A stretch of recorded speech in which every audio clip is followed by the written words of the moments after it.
This is your boy comedian CP, man, letting y'all know every Tuesday on BET, the Comic View Rooftop series airs at 9:30. All right, so some of the best comedians that you guys have ever seen and some new comics that are going to be some of your favorite comics very soon. Every Tuesday at 9:30 on BET. That's BET, not BET Plus, on TV. So yeah, check us out, man. Then also July 29th, DR from Detroit, season 2. I'm a producer, a writer, and I'm also a character on there named Mac. Super funny. It's a great show. You guys are gonna love it. That airs July 29th on Paramount Plus. And this November, look out for my new special on Hulu, the LOL series, Cigarettes. It's coming soon.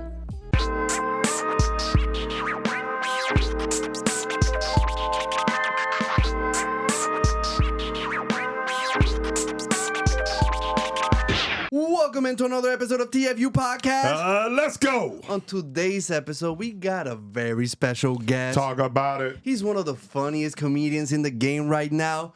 Comedian CP in the house. What up? Woo, What's man. Up? What's up, man? What's going on? Nigga, you hot. Hey, man, ain't that crazy? Ain't it crazy? Ain't it crazy? It ain't even crazy because let me tell you something. I went to Chocolate Sunday one day, man. Yeah. Shout out to Chocolate Sunday. Yeah, man. I went to Chocolate Sunday and you came up there, man. I was like, who? This nigga tore this motherfucker down. Like, for real. I was like, that shit was crazy. I don't know if you remember, it was the one that Big Jaw was at. Man, so I'm gonna be honest with you. Uh-huh. I put in quite a bit of work at Chocolate Sunday just because that's, the Comedy Store is my home club, right? Okay. But I feel like the most consistent showcase that I do in LA is Chocolate Sunday. Okay. Right? And then my hosting was like Crack 'em Up for a long time. I did Crack 'em Up with Nichelle. And so, it's just I'm a different comedian in these different rooms. Yeah. You know what I'm saying? Same potency, same jokes and all of that, but I get a chance to really workshop new material at Chocolate Sunday, right? Same with my show Hot Mic, that produced by Kevin Hart and LOL and Heartbeat, because it's on the radio, so I have to have a new 10 to 15 minute monologue opener every time because it's always recorded and always coming out. So I'm always doing new material. I'm always literally that's like the direct link to my brain is coming to those shows. So like, even if it doesn't work, it still works because I've gotten to this space where, my fans want to hear my rhetoric on shit. So I always tell comics like, your sweet spot is when your fans say, I can't wait to hear what blank says about this. Yeah. Right? Because at that point, people understand, like they almost get how you think about stuff, and they're basically just ready to hear your take on stuff. And your take can never be wrong because it's your take, right? So as a comedian, you want to always use your voice so that you can get to that spot as quick as you can to be able to feed your fan base exactly what they want. So yeah, man. I'm over here crazy. I'm over here listening to you, but I'm looking at my phone, man. You got this thing that you did on the hospital, man, and I just really gotta stress it, man. Okay, which one? Well, because I had a few. Shout out to Kev on stage, man. Like, really allowed us to. It was no script. It was just, what if you do this? You freestyled that? Oh, everything was improv. Every single thing.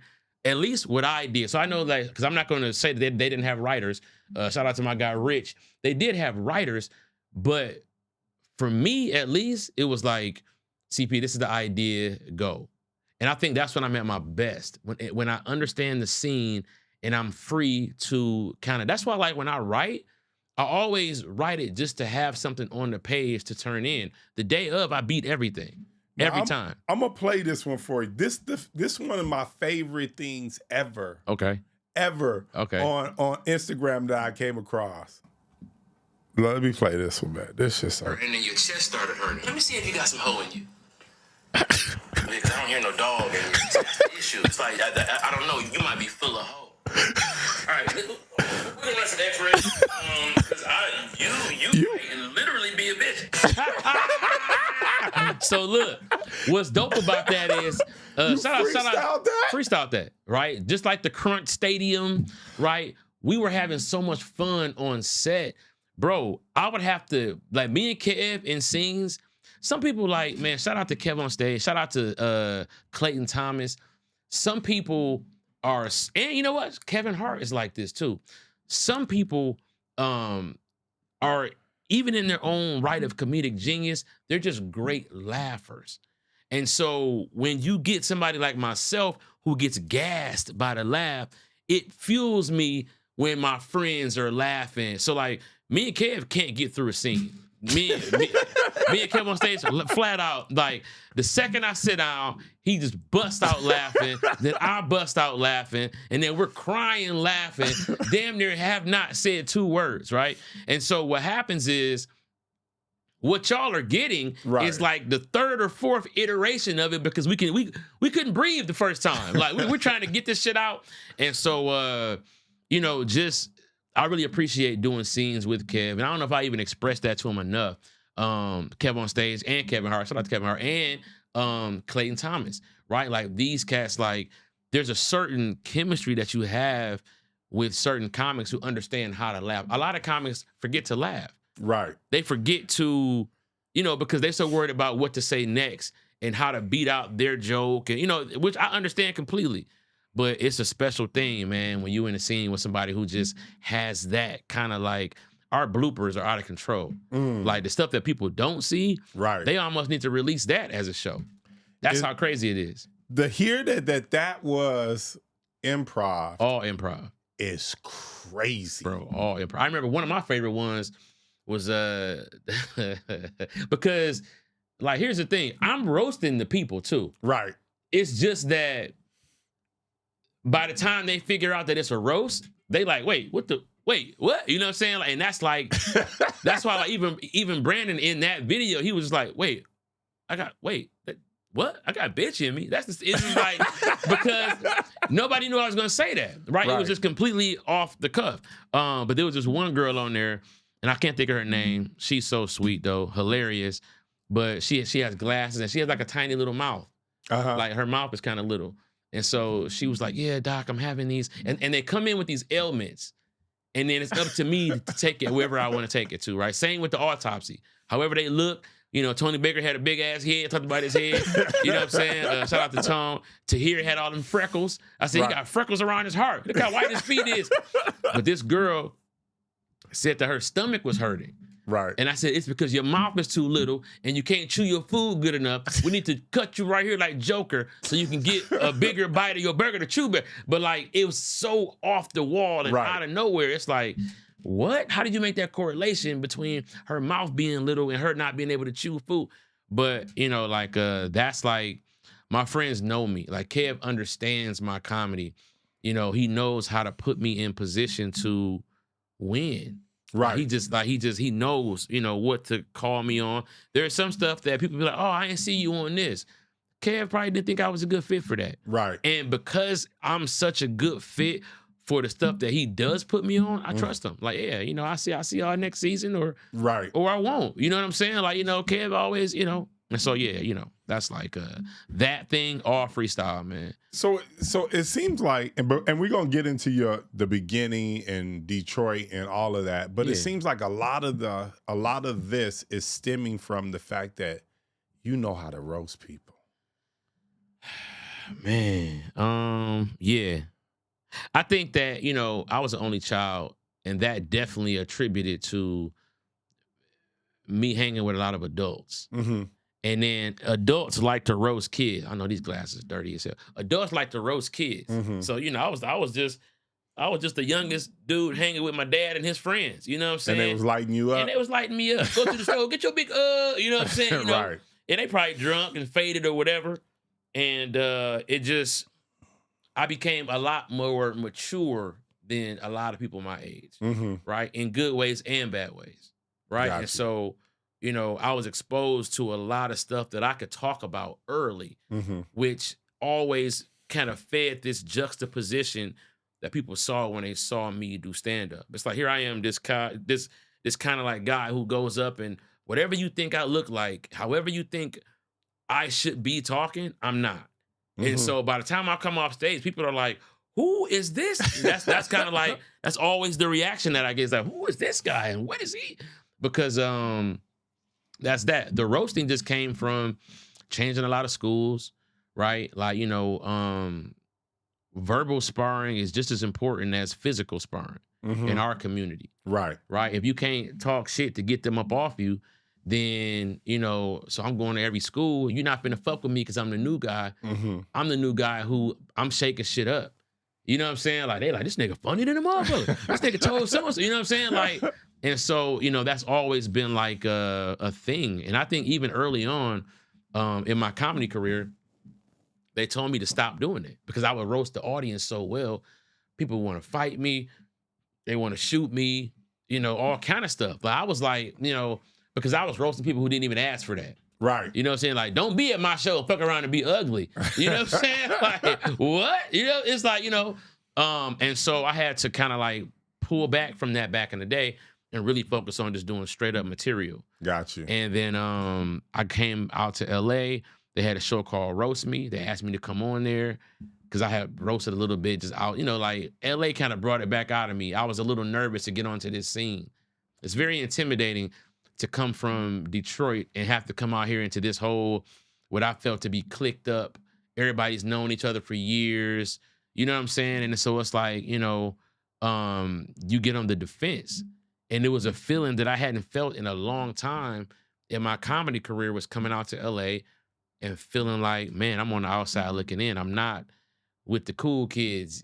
You know what I'm saying? Like, Right. And I know I am one, but it's like they don't know me. And, they all know each other. And, and so you get,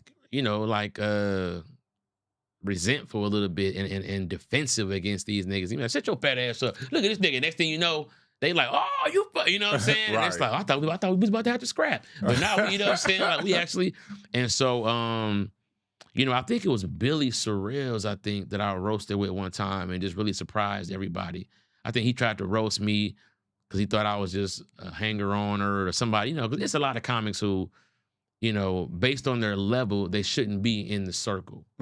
But based on their proximity, they are in the circle. Got you. Right? Like, I didn't spend year 1 through 5 in Hollywood. Right? I was in the Midwest, hidden away, honing my talent in bars and, you know what I'm saying? Like, getting it out the mud. Right. And, nobody told me to do that. I could have came my ass out to LA a long time ago. So I'm not glorifying that. Right? I'm not one of those guys like, you don't got to get it how I got it. The important thing is that we all get it. And so when I figured that out, nobody owes me for the time I put in when nobody was watching. Right. All that did is make me better. That's it. Now I got to go out there and show why I'm better than whoever. You know what I'm saying? So, but I say that to say, like, there are cats out here who are reaping the benefits of being in Hollywood, right? For sure. We see cats blow up all the time who was like, how did they? Because it's like, well, he was there. Right. He's here.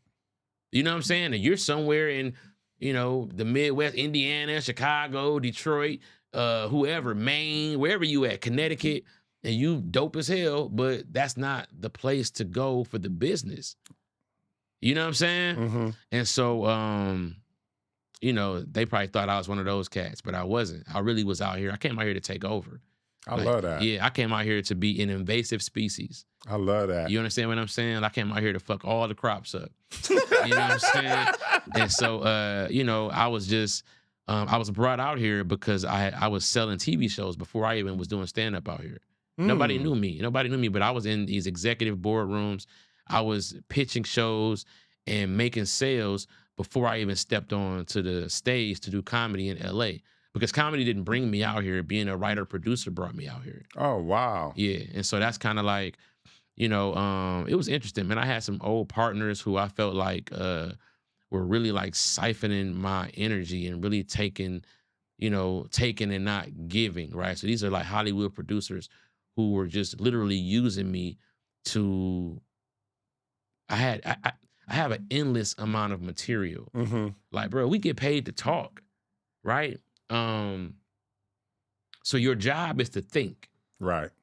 They pay you to talk. Your job is to think. Now, let me back that up and put that into perspective, right? You get paid to play football. Mm-hmm. Your job is to be big and strong. We can't tell you how, like we can tell you what your regimen should be, but you got to go work out. Your job is to be physically fit, and then we pay you to play football, right? Right. My job is to think, and then they'll pay me to talk.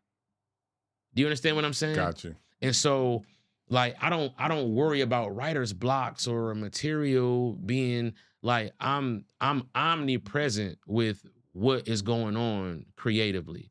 I understand that, there are jokes that I'm not ready to say that I have in my repertoire that, when I'm ready to pull this out of my arsenal, it's like, oh, where's he getting this?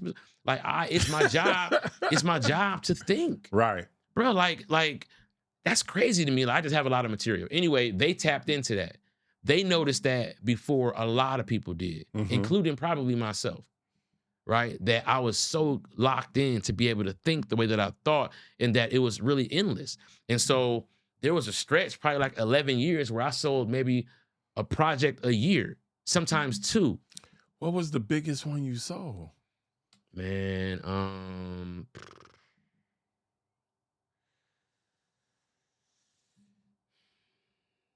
there was a show called My Father's Son that I sold to HBO. Now the thing is that one came a little bit later in my career, but that was the first thing that I had sold that was in extreme competition. So I've sold things in the room, right? And when you're young, that's cool. You sell it in the room, right? What you want to do is get the offer in the room and then take that offer to the next pitch and be like, y'all better get on this shit because so-and-so and them. You know what I'm saying? Like, I think that early on, I was a little bit more respectful to the process. I didn't understand what these executives were for real and what I was, right? I thought they were a lot more integral to the process or important to the process than I was. Meanwhile, I am the process. Like, if people that like me don't come in to express the creativity, then what are y'all doing? Like, you know what I'm saying? But back then, you just be like, happy to be here. You know what I'm saying? And I think that energy mixed with my skill level at that time was just dope. Nobody knew me. It's so dope to be the new guy. Like, if you want all the hoes, go be the new guy. You know what I'm saying? At the job, you want, all the ladies, oh, y'all see the new guy. Once you've been there 4-5 months, they're like, nigga, shut up, Chris. You know what I'm saying? But when you're the new guy, man, if you know how to take advantage of that, that's always dope. That's why it's always dope to put yourself in different situations and change your life constantly. Ain't nothing wrong with being a freshman.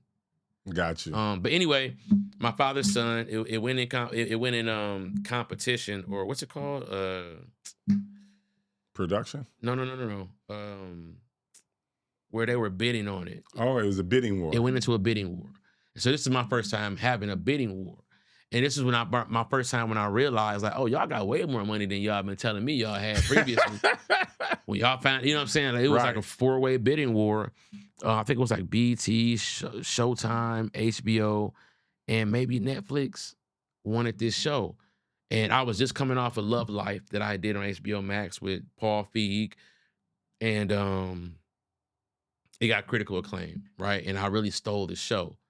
And not even to toot my own horn, but honestly, I've really stolen everything that I've ever been in. Like, my characters have always been like the standout because I think I have a way deeper understanding of the film process than I really have let on.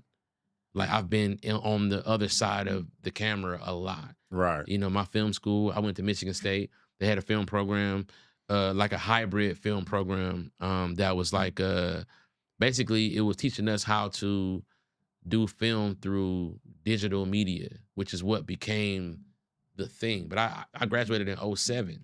So this is before a lot of the digital media. We were learning about DSLRs and why they would become the future, as I'm looking at 3 DSLRs right now. You know what I'm saying? Like, this was like, everything has just been so perfect for my whole process, right? When I came out of undergrad, I worked for an ad agency. We made commercials. Started in the mailroom. Eventually worked my way up to the account side, then eventually made my transition over to the creative side and began to write commercials, which was important because I knew the whole business, right? That was very important to me because what we did every Friday was pitch ideas to clients. Mm-hmm. And so I was literally in another college, basically, learning how to pitch, not even knowing that my whole life and career would revolve around pitching on the next level. Right. So when I got into Hollywood, the pitch process was the easiest part of the process for me. My mind works way too fast to write. Mm-hmm. Like I cannot sit my ass down to be like type. But if I have a partner, I could pace around the room and beat out a whole script easy. You just got to catch it. You know what I'm saying? Gotcha. And so the pitch process was just me basically talking and presenting and wowing them. It was a show. Mm-hmm. And I love a show. I'm a showman. I know how to show up. And so that became like my job, was selling these TV shows. And a lot of them wouldn't get made. You sell a pilot, you develop the pilot. A lot of times that process takes about 7 or 8 months before from the sale to either the kickoff or completion. And a lot of times people have moved positions. Things change. What they thought they bought, what they were excited about that day, they're not excited about 6 months. You know, the landscape can change. I had this one show that I did with Adult Swim, Mm-hmm. right? Where basically I was in whiteface, I was in a bunch of different characters, and it's actually one of their most watched independent specials because they turned the pilot into a special. Mm-hmm. But we did it in 2016. Trump had just got elected, and they were like, whiteface probably is not the time right now. Like the racial climate in America is so toxic, Right. that it's like we probably can't do a whole series of this, but we'll release a special. The special is called Old Buzz, OLE, Buds, BUDS, ANU, the letter A, the letter N, the letter U, like a college, Alabama National University, football weekly. And it's like about a coach who I based on between Steve Spurrier and Jerry Jones, Mm-hmm. old racist white man who his racism is understated to the point where he doesn't even think he's racist, first of all. And then I played an old lineman coach, a big old fat black lineman coach named Charlie Thunder, who was like an old like alumni lineman who was like a legend at the college. And they had a show. And what I would do is I would be on these green screens and I would play both characters side by side. Talk to the tennis ball, just like Eddie Murphy. Mm-hmm. Talk to the tennis ball, which I purposely wanted to do it like that. Talk to the tennis ball, cool, come back in 11 hours later with a whole new makeup, talk to the other tennis ball with the playback playing. And I mean, it turned out amazing. And they loved it. They just couldn't, I had another pilot, The History of Rap. I did it with Bunim and Murray, who created Real World and, the Kardashians and all of that. Me and Charlemagne had an idea where it was a puppet show. And it was about the history of rap and how the puppets were the rappers and real people were real people. And we could tell these stories from their life. So like, essentially, it would have been like the next Celebrity Death Match or something like that. But it got greenlit the series. So we got a writer's room set up, everything set up. And we did the first episode about the Jay-Z and Nas beef. Mm-hmm. And it was, it was based on a lot of literature that we read, based on people who was involved in books that they wrote. So it was a lot of details that weren't included in the widely spread known lore, right? And so MTV lit it up. They loved it, greenlit. We got a perfect 17 out of 17 executives voted yes. Man, we went to to start producing. Word got back. Some of the artists weren't happy with how they were being portrayed. They canceled it. Paid us all the money for the season, all the money for the scripts. And imagine somebody just handing you a bunch of cash and being like, don't bring your ass back in here tomorrow. Like, it was over. I mean, so was it Jay-Z or was it Nas that showed up with the bag of money? No, it was MTV. MTV? They whoever they was, I don't want to say who, 'cause, Okay. you know what I'm saying? These niggas is powerful. But, you know what I'm saying? Like, straight up, like, I don't want no smoke. But they basically threatened their relationship with MTV. And so MTV was like, oh, we can't have the artists upset with us. Now, they were thinking like I was thinking, like, bro, y'all did Celebrity Deathmatch, and y'all let them white boys turn everybody into clay and do whatever they was gonna do, and y'all thought that was funny.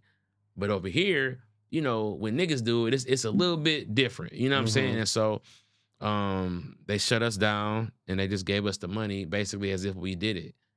And so that money, along with doing World Star TV as the host, same way I'm doing with ComicView right now, but I was on World Star TV as the host. That money that I got from that gig and all the money I got from that writer's room that never happened is how I moved my family to LA and then began our journey out here. Before that, I was just coming out to LA to sell shows and going back home. And so, yeah. And so, you know, it's like, you know, everything happened for a reason, but like just the way that it all worked out is, you know, yeah. So with Roast Me, so when you started that, you didn't know Kev on stage, you didn't know none of the comedians that are... So I met Kev on stage when he and I were both executive producers, and I was trying to sell him and Russell Simmons a show about my puppet character, Reggie Bo. And Kev on stage, I didn't know he was a comedian. I guess I should have known because his last name was On Stage. But, you know, he was just working for Russell as an executive who would bring Russell. He was literally, I would go pitch to FX. I would go pitch to, you know, Fox. I would go pitch to, you know, TBS. And then I would go pitch to All Def Digital. And it would be Kev across the table taking the ideas. So we didn't know each other creatively per se when we worked together. It was just... You know, we had worked together based on pitching and them trying to buy a show that I had.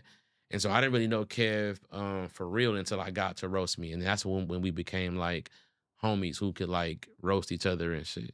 Got you. Yeah. So who's the best roaster in the world? I'm the best roaster in the world. Now, whether or not I show up to roast when it's time to roast is different. But what I would like to say is, this is my opinion. I think probably like Craig is really good. That's that because you know we know Craig real well. Of course. Yeah. Craig is really good. I think Brent is really good. I think Brent is very good at catching fire. Him and Billy are like roll thunder roasters. Right? Where basically like you know, when it rains, it pours with those guys. And then the thunder comes and the jokes aren't necessarily life-changing jokes. Right? But they're so rapid that it's like, you know, you getting a heavy dose of them. Craig has a perfect way of wording jokes. Craig has haymakers, right? But at the same time, with no disrespect to Craig, I think that Craig thinks about roasting us, which is maybe how serious he takes it. He thinks about roasting before the roast begins. So he has things that he wants to say to people. I'm not saying that they're written per se, but he has things prepared. Me, I like to roast differently, right? I think that the most exciting thing about roasting is rebuttal, right? I'm not a bully. I'm very smart in how I want to like be portrayed, but I don't ever want to be the bully. So what I like to do is there's a snake that like has learned how to turn his tail into a like a little lure, and it'll like flick his tail to draw people in. So sometimes I'll wear stuff and I'll do stuff and I'll let myself be vulnerable to get roasted, because what's fun for me is the rebuttal. There are certain like martial arts that are all defense. You know what I'm saying? Like, because the discipline is, why would I hit you if you didn't hit me? But if you hit me, I'm gonna show you why you should never hit me again, right? And so like my roast, all of my classic roasts are from people picking on me just to show that I could not possibly have had that prepared, because it's a rebuttal. This is coming back at you. I'm not attacking you. This is coming back at you. I didn't know you were gonna roast me. So now what I'm saying back to you is funnier than what you said to me, and everybody knows that I just came up with it. Right. That's the magic. I just came up with that. And it's better than what you said to me. You understand what I'm saying? You know, David Lucas said something about my lips. I said, okay, cool. Well, they don't call you Nate Dogg. They call you 8 Dog. And then I sang the whole song. Just hit the east side of a KFC on the mission trying to find me a 7-piece. Like, a 7-piece doesn't exist, but a 7-piece rhymes with KFC if you do the syllables right. Right. But in an instant, to say that to somebody without any, like when I watch it back, I enjoy those moments because those moments are of that moment right there. It's not anything preempted, right? It's not anything, Brody, Acne Uzi. If he didn't say what he said, I would have never said that joke, which means that shit is only, it only lived because you fucked with the giant. You poked the bear. Right. You know what I'm saying? Like Craig is like a territorial pit bull, right? Like, he's in that yard. Right? And I'm like a fucking tiger. Like, dog, like I'm over there, but you can't see me. And if you come over there fucking around, you're gonna be very surprised at how quick I get on your ass. Right. And you never saw it coming. And now you in a world of trouble because all your shit going around viral. That nigga Brody was Acne Uzi for like 7 years. 7 years after that. Right? My homeboy Reggie Jr. I talked about his boots, and then he said it was a Father's Day gift. And I said, yeah, from Frederick Douglass, right? And it's just like, it's the rebuttal. Right. Right? It's the, you know what I'm saying? I told a nigga that you could put 85 cents in the spot where his tooth was missing. You know what I'm saying? Then I proceeded to lay out that's 8 dimes and a nickel. You know what I'm saying? Like, That's a lot of coin. When it's like, yeah, that's why I think I'm the best, is because I don't think people understand the skill level that it is. If I decided to write, which I never would, because I got so much shit going on, I'm not thinking about roast me when they say cut. I'm on to the next thing. I'm not in my head like, ooh, I got to make sure I get Craig tomorrow. Like, nah, like I show up, it's like, what's up? Some episodes are better than others because niggas learn to leave me the fuck alone. So I'm over there like... But you know what I'm saying? Like, we always get a new person that come in, and I feel like, they always got to see if it's real. And it's so fast. It's so fast. Bow, bow. You're like, oh shit, this motherfucker. You know what I'm saying? Like, because like I said, bro, my job is to think. They're gonna pay me to talk. My job is to think. So I'm always thinking. That's the least I can do as a comedian, is to continue to keep the verbal exercises and the mental exercises going in my mind to be ready no matter what. Once upon a time, you you did a roast me with or roast the host with Craig Smith. You roasted me, but I don't think I went after you, so it wasn't that bad. Yeah. You know what? And I probably, man, listen, bro, you got an accent, man. You you a little tall, man. You know what I'm saying? Like my mind is mean, and I just, you know what I'm saying? I don't know, bro. I apologize, man. You know what I'm saying? It's never personal. Cool. Yeah. No, it's funny, man. I was watching some of your other interviews, man, and I came across this one thing that I just gotta ask you about. Okay. So tell me, is it true that you took martial arts? You trained martial arts just to beat someone up, and then you quit the next day? Not the next day.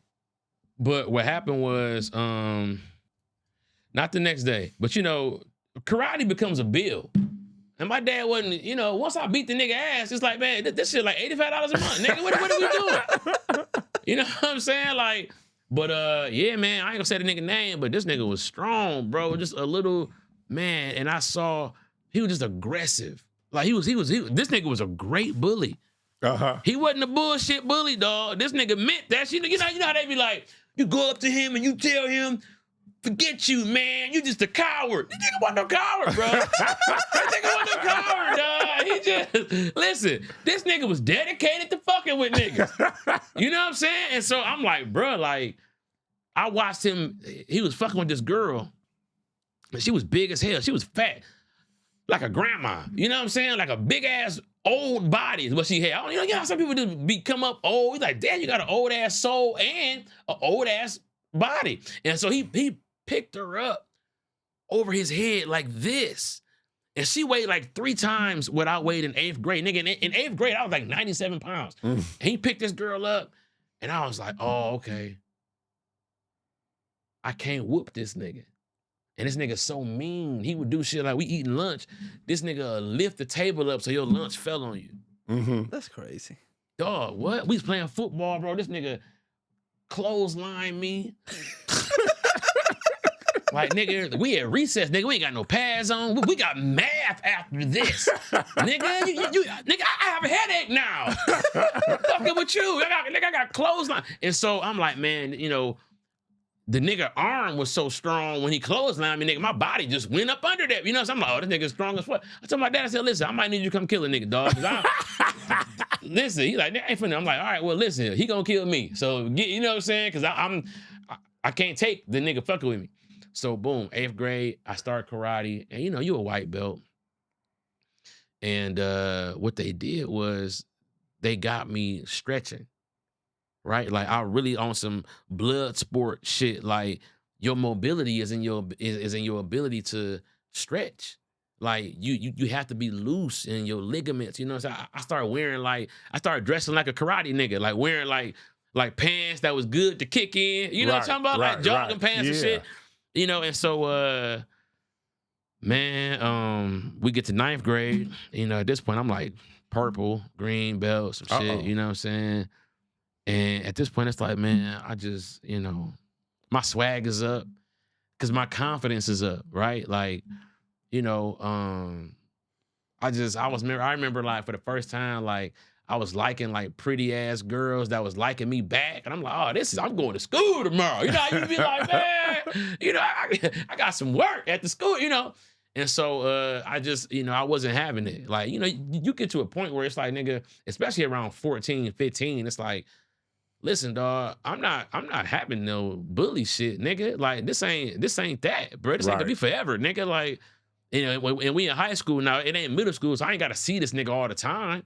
But whenever this nigga see me, he think it's an easy, like nigga, no, nigga, ain't no more noogies, nigga. You know what I'm saying? And so I was in this group called Pluto. We had a little group, because we used to jit back in Detroit. And jitting is just like, it's look it up. It's a sweet ass dance, right? They jit all over the world now from Detroit. They go like travel to Sweden and teach them how to jit. It's, you know, it's like it's the dance that goes with techno music. And techno music was kind of born in Detroit. So it's like the dance that we do with the techno. Anyway, Pluto, acronym, stand for Players Like Us Taking Over. Dog ass acronym. I might want to bring that back, because all them niggas broke his head now. Fuck them niggas. You know what I'm saying? I'm the most famous Pluto member. I might bring that shit back. Anyway, so you know, I'm in a group. I can't get my ass whooped, and I'm in a gang. You know what I'm saying? Right. And so me and my homeboy Dante, he lived across the street from me. We all went to the same school, or whatever. Me, him, and my boy Darrell, who was from our hood, whatever. And we was in a neighborhood called Brightmoor. That's where we're from. It's a very rough neighborhood in Detroit. Like I call it the east side or the west side, because it's like, you know, it's just a small pocket of like, just, you know, like it's just a lot goes on in Brightmoor, put it that way. And so we're from Brightmoor, but we all go to school downtown at the school called Cass, which is like a school for like the gifted, you know, it's like a smart school. You got a test to get in. It was like 15 miles from my house. I had to literally get on a bus every day and go down there. So we at the bus stop on our way home. And my boy Dante, he is my neighbor. He's my best friend too, but he's my neighbor. But we never went to the same school except this high school. Mm-hmm. So like, I can't let a nigga from my hood see me getting bullied at school. We never went to the same school. Got you. So like, I'm not finna fucking take this to my hood. This shit gotta end today. This shit is not going back to my fucking hood, dog. So bam, we at the bus stop, and I had on these Nautica boots, you know, and my mom bought me these Nautica boots. And, you know, back then I only had like 2-3 pairs of shoes. So that's why I really learned how to put some shit together. Mm-hmm. Cause when you broke, you gotta like, you know, these shoes, like, you know how to match. I feel like these spoiled kids who got everything, they need something to go with everything. I was making it work with whatever. Had some Nautica boots on. Anyway, I always had it in my mind what I was going to do, right? You know, I was going to let them push me, and then I was going to be like, man, I'm not even trying to, yeah! Right? You know what I'm saying? Right? Right? Because the nigga's still strong. I got to sneak in, but you know what I'm saying? But he should be fucking with me, right? So boom. So the nigga pushed me, and I did it just like I said, right? I was like, man, I ain't even, boom, spinning. And listen, this gonna sound like a lie. I'm gonna tell you that right now. Listen. Looking at it, it's gonna sound like a lie. Spinning roundhouse kick. like a fucking 3 Ninja. Remember that movie 3 Ninja? Remember that? Colt and Tum and all them niggas? Nigga pushed me, bro. I said, I'm not even. And so the spinning roundhouse was you throw one knee around to take your momentum, and then you leave your feet. So basically, for a second, both your feet in the air, but you land on one, but it's so much momentum coming across because you twist it around with your knee. So I'm like, man, I'm not even. And I was turning around, whoop, whoop, boom, kicked him in the face with the nautical boot. Everybody was like, oh. People shouldn't have said that because now I'm like, oh shit, yeah. So then nigga get up, what the fuck?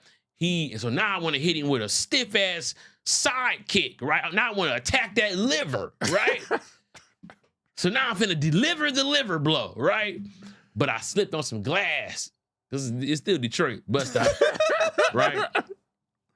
I slipped on some glass and my kick, I couldn't like stand down in the ground to plant the kick. Right. I needed like stable ground to right? And when you do a side kick, you looking over your shoulder and just bam! Like it's like your kick is like almost like a snake strike, right? Because you have it caught back and it's boom. And so I'm trying to fucking destroy this liver. I'm talking about I want this nigga on dialysis when I'm done, right? And so I don't know if that's kidneys or not, but whatever, nigga, all that in the belly area.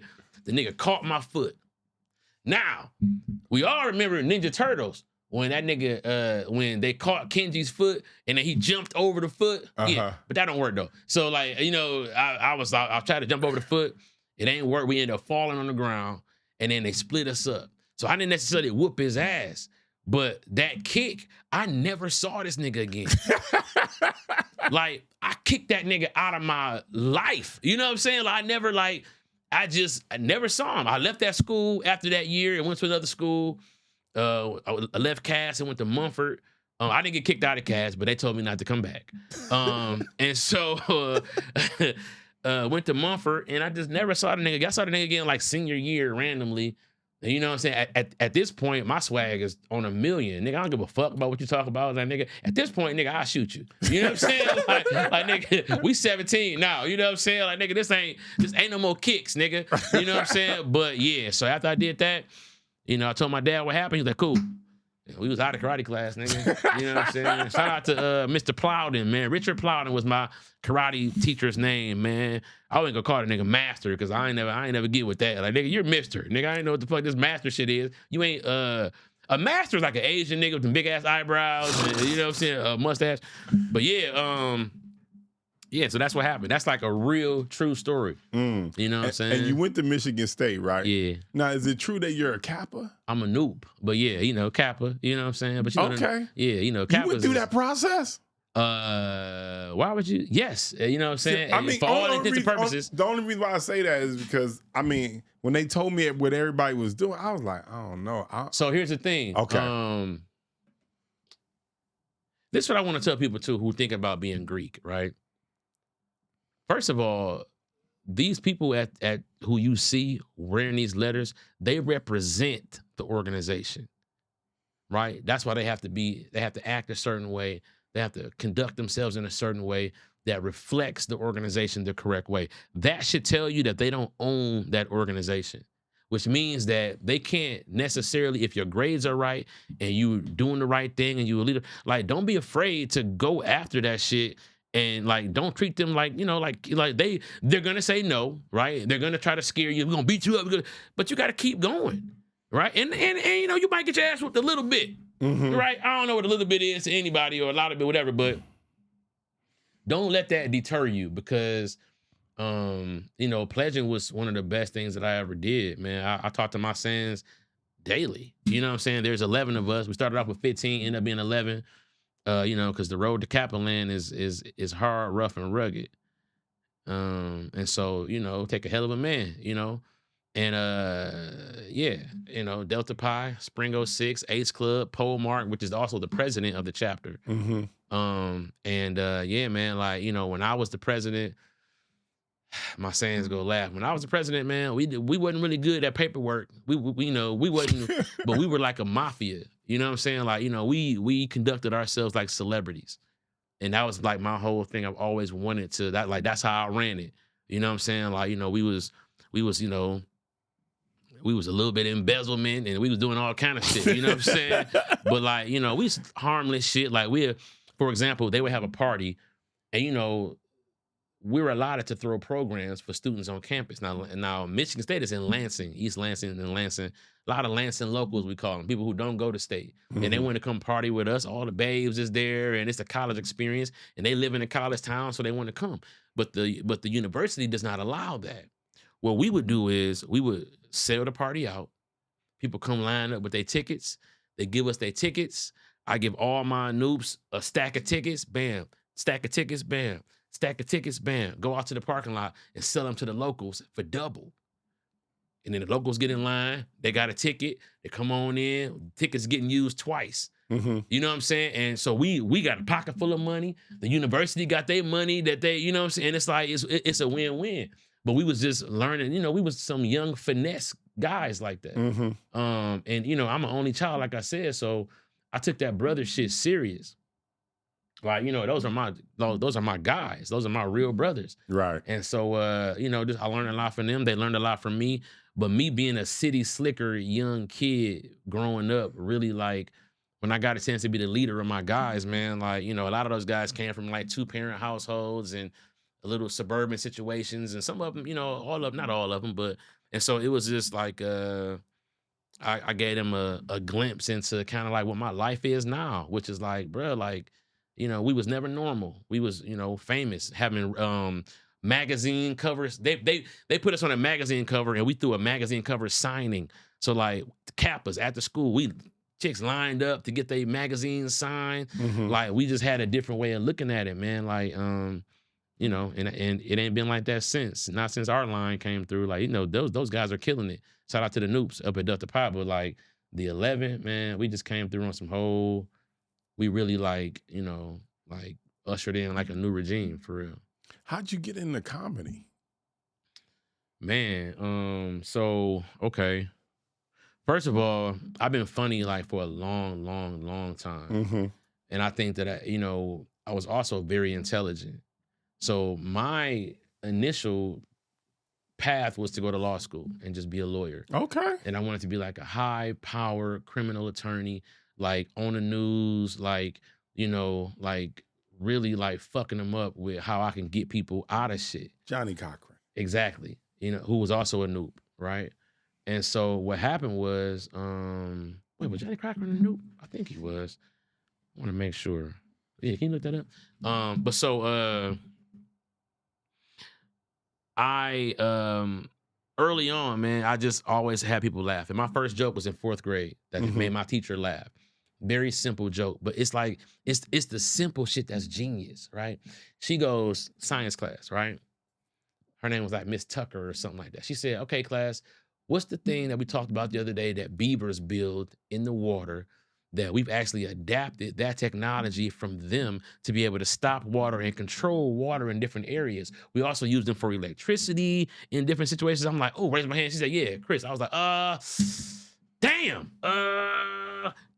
I know it. But the answer was damn. Right. I used it as an opportunity to cuss like 5 times, but while that was still the answer. So what could she say?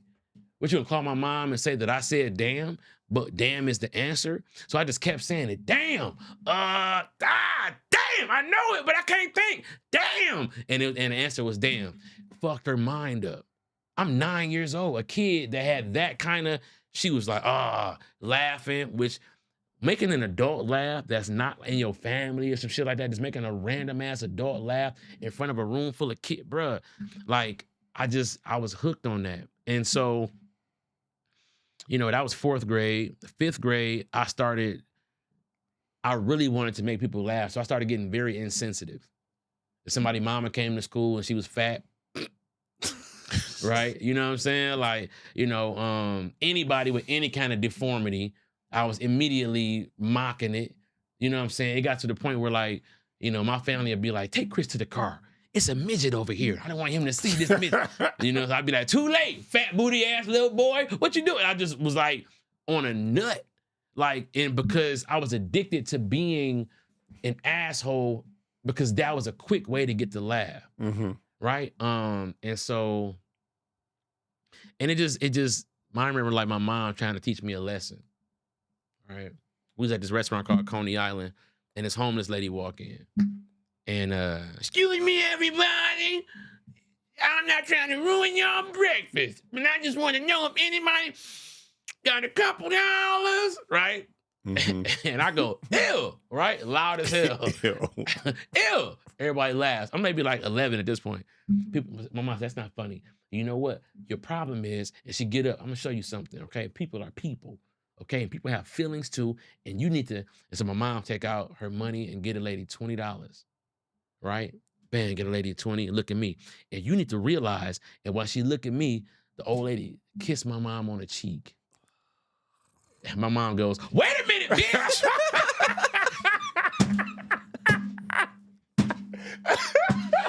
Man, dog. It was perfect just to be like, it was so funny. I remixed that Seal song, Kiss from a Rose. Kiss from a hole on the street. Ooh, the more I get on you, the stranger it feels. Oh, my mom was pissed. But like, you know, it's just like, it just wasn't in the cards for me to be the nice guy. You know what I'm saying? Right. And so, you know, yeah, that's just, you know, I've been roasting for a long time, man. And just. So when did you actually hit the stage? Because it sounded like you did a lot of work, and that was you was kind of moving in that direction. Right. I was, but the thing is that I was always afraid that I wasn't gonna make it. Oh. Right? Like I did not believe in the ability to do comedy. I was funny. And that was it. I was the funny guy in class. I was the funny guy at the office. I was the funny guy in college, right? I would host events, whatever. Always loved stand-up to death. Mm-hmm. Right? Went to go see Martin live and Cat Williams live. And I mean, that was like, if I was trying to impress a girl, that was like one of my dates back when I was younger. Like, go see some comedy. Young cat, going to see comedy. And then anything I did was to put myself Hollywood adjacent. Gotcha. So like even doing the commercials was just to get close to it without having to have the excuse of trying to be in it. And so I think that one of the things that really was a turning point for me was two things. One of my best friends, my frat brother, Sean, had his son.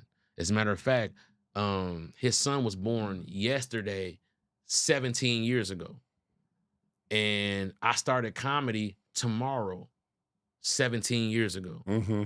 And so I remember sitting in the hospital parking lot with him and one of my other homeboys. And we like, nigga, what the fuck? You just had a baby? Like, bro, like none of my friends had, nigga, this is real. A kid, like, no, bro. And I'm like, man, bro, I don't have no kids yet, man, but I got to do something. I can't just, he like, bro, you got to do comedy. And at that time, it was just bubbling. Like, I was just really I couldn't stop being funny. I remember like my wife, we'd go out to eat and with all her friends and I have everybody laughing. And she'd be like, why you got always feel the need to just, I'm like, I don't know. Like, I don't know what the fuck is going on, but I can't stop making people laugh. Like, I don't, and I know it's annoying. It's annoying me, right? And so, 2 days after Sean gave birth to little Sean, I'm driving home from work. I'm just by myself. You know, I had just made one of the biggest commercials in my career. It was a Walmart Christmas commercial. Okay. And it was a big deal because I was kind of new in the writing area, and the senior writers had 10 shots at it, but they were striking out. They couldn't get it right about what the sentiment needed to be. Mind you, this is 2008's Christmas, going into 2009. Obama has been elected, but not inaugurated yet. Mm-hmm. The feel in the Black community was still coming out of the recession of 2008, but there was an optimism, right? It was like, you know, help is on the way kind of feel. We thought Obama was supposed to come in and be like, all the niggas get to not go to work. You know what I'm saying, right? And so I wrote a commercial about hope. It was called Workday. And what it was you see kids wake up on Christmas morning, you know, they run downstairs to the tree, they start shaking gifts, but then they put the gifts down and they go hug their mom. And then the mom packs them all up and takes them to a firehouse. And you realize that the dad is a fire chief of the local firehouse. And he has to work on Christmas because, you know, they work to keep us safe, right? And it's a lot of cooking going on, a lot of frying turkeys, a lot of whatever that's going on in the community that we need a fireman at the job, right? And so she takes Christmas, all the gifts and dinner to the firehouse. And then the message is that the moments that we spend together are more important than anything financial, right? Sometimes it is what it is, but we can make the best of it. You know, Christmas is just a work day for some people. Now, what that work day looks like is up to you and how much you care about your family and your community. And then at the end, they surprise the kids with a Dalmatian puppy. Boom, save money, live better, Walmart. They loved it. I wrote a song and everything for it. I go to New York, and I'm the youngest executive to ever really, be on this type shit. I'm running $1 million commercial thing. It's just me with this baby face. Mm-hmm. Nobody's really listening to me. I'm getting over-talked, and a lot of people I feel like are kind of sabotaging my chances because of how I'm moving through. Right. And so I'm just stressed out. And it's supposed to be the best time in my career right now. And I realized that when this commercial drops, all this shit I'm going through, nobody's gonna know that I wrote it. There's no credits on it. I can't go to everybody's house and be like, that commercial that just came on, that was me. Thank you. You know what I'm saying? I can't do that. And it's like, that wasn't enough. It just wasn't enough. You know what I'm saying? It just wasn't enough of what I needed at that time to be, however, 23, 22, 24, whatever I was, it just wasn't enough. And so I'm driving home. I got a brand new car. I got a loft downtown Detroit over the water. I got the best shit going on in my family. I'm only making about $35,000 a year, and I'm killing it. Mm-hmm. You know what I'm saying? But I'm not fulfilled, and this isn't enough. I thought it was gonna be enough to be this close to it, but it's not enough. And so I'm driving on the freeway, and I hear this commercial for a comedy show that my man Foolish is throwing. Foolish is a comedian on the radio, famous comedian in Detroit, ComicView legend. So I look up, and I'm passing the exit that the show is at. Still got my suit on from work. It's on a street called 7 Mile, hood as hell. You know what I'm saying? Mm-hmm. I come up the Southfield Freeway, 7 Mile, make this right, go down to Telegraph, and I go to this bar. It's called the Boss Life Lounge.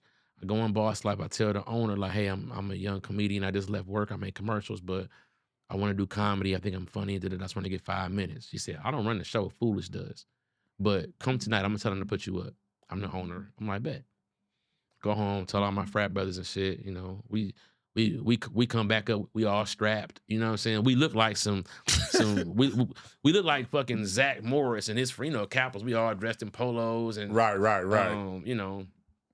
And so I do the show and I get a standing ovation, 5 minutes.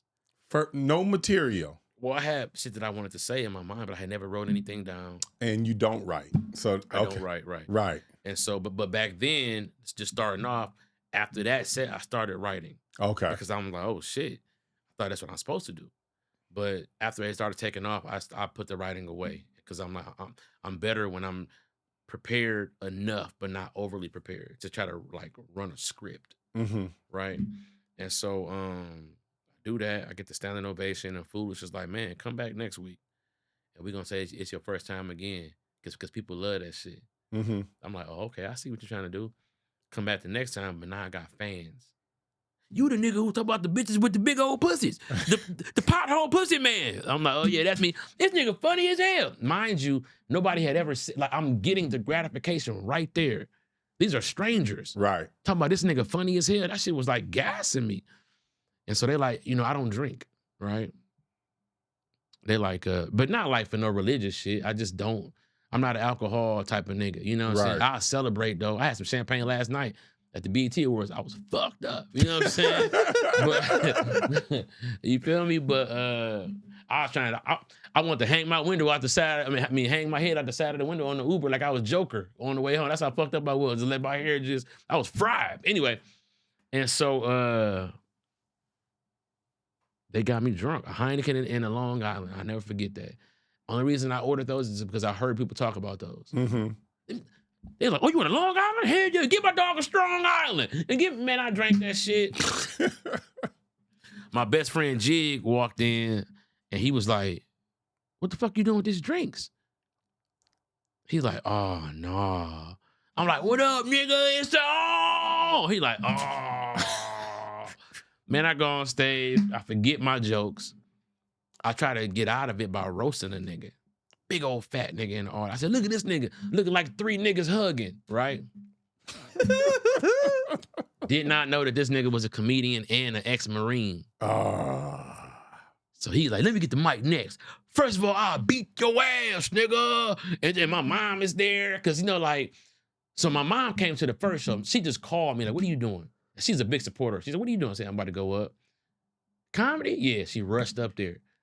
So she saw the standing ovation. So what she do? Invite aunties and cousins to the next one. Y'all gotta see, cause it was lightning in the bottle. Right. Y'all gotta see this. Y'all don't understand what y'all, like, you have to see it. And she was right.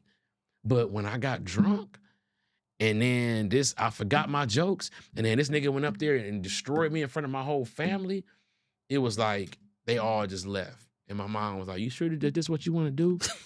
And I'm like, you know what's crazy, Mom?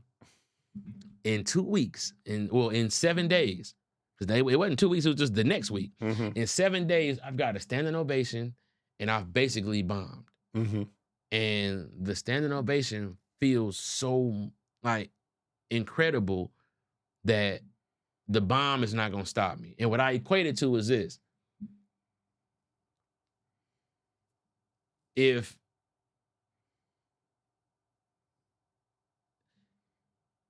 getting a standing ovation is like having the best sex of your life, bombing is like expecting to have the best sex of your life, but then coming fast. Mm-hmm. And I tell niggas like, all right, so if you get some pussy and you come fast, are you going to stop fucking forever? Mm-hmm. No, nigga, you're fucking because it feels great. You just fucked up this one time. Like, don't let that shit depict, you know, if every nigga retired from fucking after one bad performance, nigga, it'd be nobody here. You know what I'm saying? And so I think that, like, I looked at it like that and I equated it to that, and that's what allowed me to keep going, bro. But immediately in 7 days in a week, I went from the highest of the high to the lowest of the low. And I knew the bookends of the game. I knew the polar opposites to what it feels like to do good or do bad on stage. I had that understanding early. I was embarrassed early in front of my family. I was stripped away of everything. And I had to just go and be new. I had to go really engulf myself in it. So it went from one day this week and one day this week to me hanging out in comedy clubs every night after work. Mm-hmm.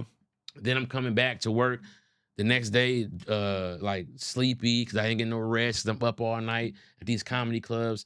And it just eventually just took over. You know what I'm saying? Like it was a quest to get back to how I felt that first set. Got you. That's what it was about. It was about getting back there.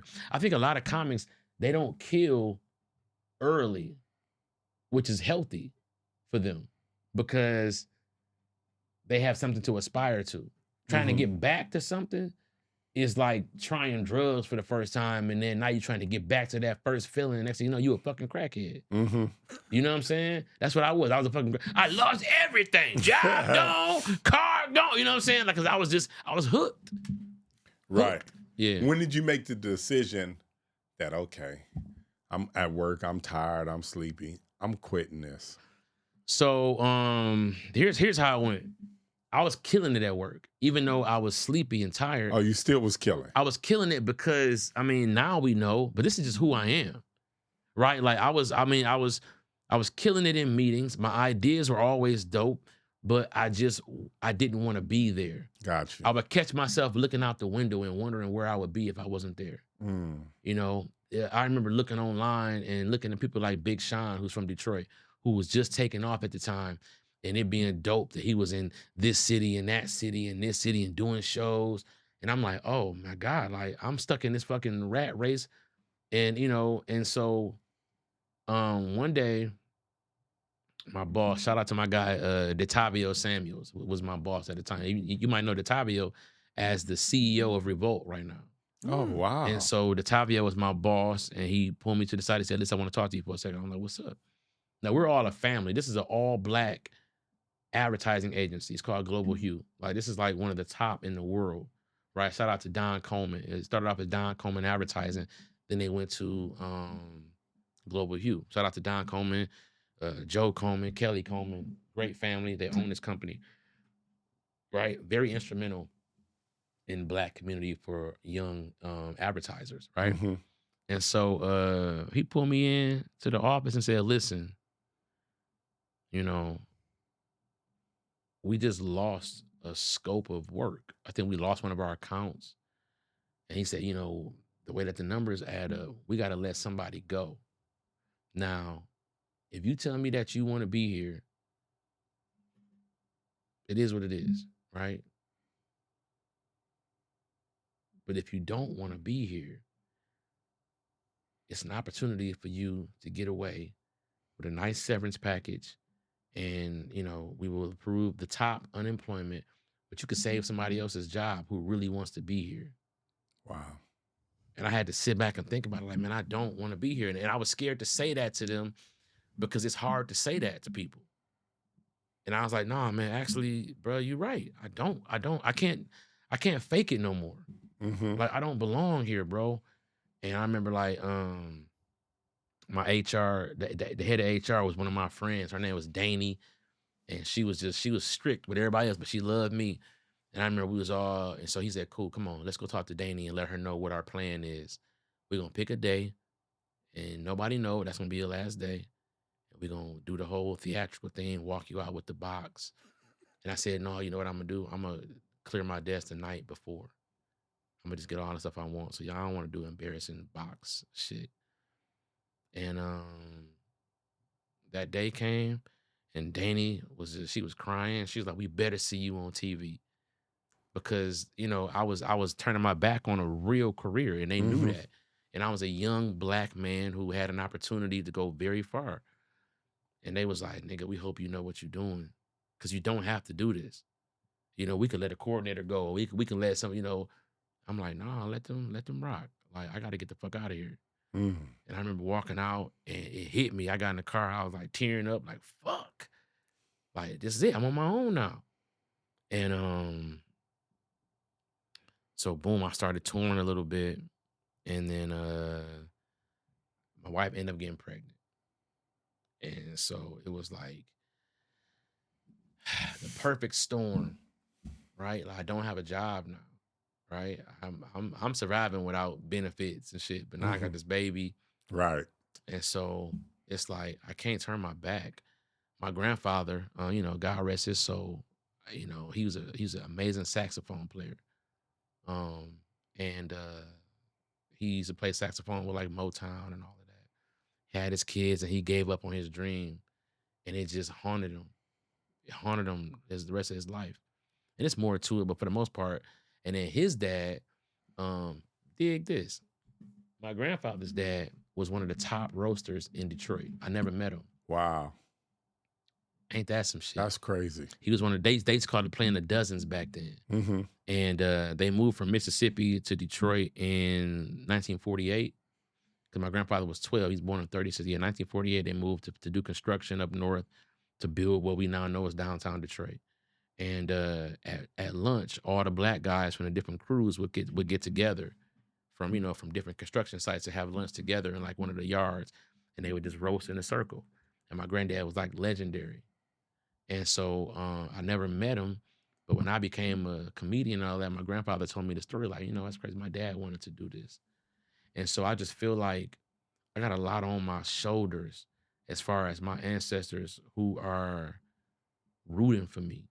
You know what I'm saying? Like, I'm the first one to just, you know, carry it all on my back. You know what I'm saying? Like, you know, I'm not taking care of my kids, but I took the chance and pro'd up. Now my kids is taken care of more than they ever would be. You know what I'm saying? With me just working a job and, you know, and so, yeah, man, that's that, you know? Yeah. That's a beautiful story, though. Man, thank you, man. Yeah, I guess you probably felt like they gave up something. They gave up that opportunity, and you wasn't going to waste your talent. Yeah, well, because or you was going to take full advantage of your talent. Well, yeah, full advantage, and also it's like, but what if I'm the best though? You know what I'm saying? Like, I think it's like, I just didn't want to feel that way about this. And I always tell people this, like, everything is consistency. If I was in the gym, as much as I'm on a stage, I would be fucking Arnold Schwarzenegger. You know what I'm saying? Yeah. It's just the choices and where you want to put your consistency at. And so for me, it was like, I've never felt this way about anything, and I don't want to necessarily give it up. And, you know, my wife didn't know because she wasn't coming to the comedy club, and my family, they didn't know because they ain't seen nothing but that first time I got booed. They didn't know. Right. And so everybody's like, are you fucking crazy? When they found out I quit that job, bro, they was like, you nigga, you did what? That was the best job in the, you know, that was what they bragged about. My, you know, yeah, my son makes commercials and he lives downtown. It's like, no, fuck that, because that job isn't mine, that house isn't mine, and that car is not mine because I'm not mine. You know what I'm saying? It's like I gotta reevaluate this shit and do what the fuck I really, really want to do. And my kids are gonna respect me for it. You know what I'm saying? Because they didn't ask me to give up on shit. Right. You know what I'm saying? They like, nigga, that we all we did was be boring, nigga. We didn't ask you to walk around resenting us for living. You know what I'm saying? And I didn't ever want to feel that way. So I was like, fuck that. Whatever I do, they got to come with me, or they got to, you know what I'm saying? Just our life is going to be our life. We're going to do our life how we do our shit, not like how everybody else do. You know what I'm saying? And my kids they're so smart, and Cameron and Kylie, man, you know, they're so adaptive, right? They're very resilient because dad is gone a lot. I have to miss important shit sometimes. And, you know, they don't, you know, they don't, to the best of their ability, they don't hold it against me. They don't, you know what I'm saying? Like, they see the vision, you know what I'm saying? And, you know, that's why it's important for me to keep bringing home results. Yeah. You know what I'm saying? Like, because I need to prove to them that the sacrifices that I've had to make in involving them are netting out. You know what I'm saying? Like, daddy can't come to this because you did, you know, because daddy had to do that. Well, daddy gonna go be the best he can fucking be there. I'm gonna go get a stand. I'm gonna go sell all the merch. I'm gonna go, you know, I'm gonna do whatever I can to make sure that, you know, I have people that are dependent on me. You know what I'm saying? Yeah. How was that first conversation with your wife when you in the car and now you got to drive home? Did she know that you were gonna quit your job? What's crazy is she gonna be mad at me for saying this. I accused her. I was like, somebody told you I was finna blow up, and she was like, what? This was 15 years ago. I was nowhere near blowing up. I'm just finna blow up now. So you imagine 15 years ago, but I knew in my mind.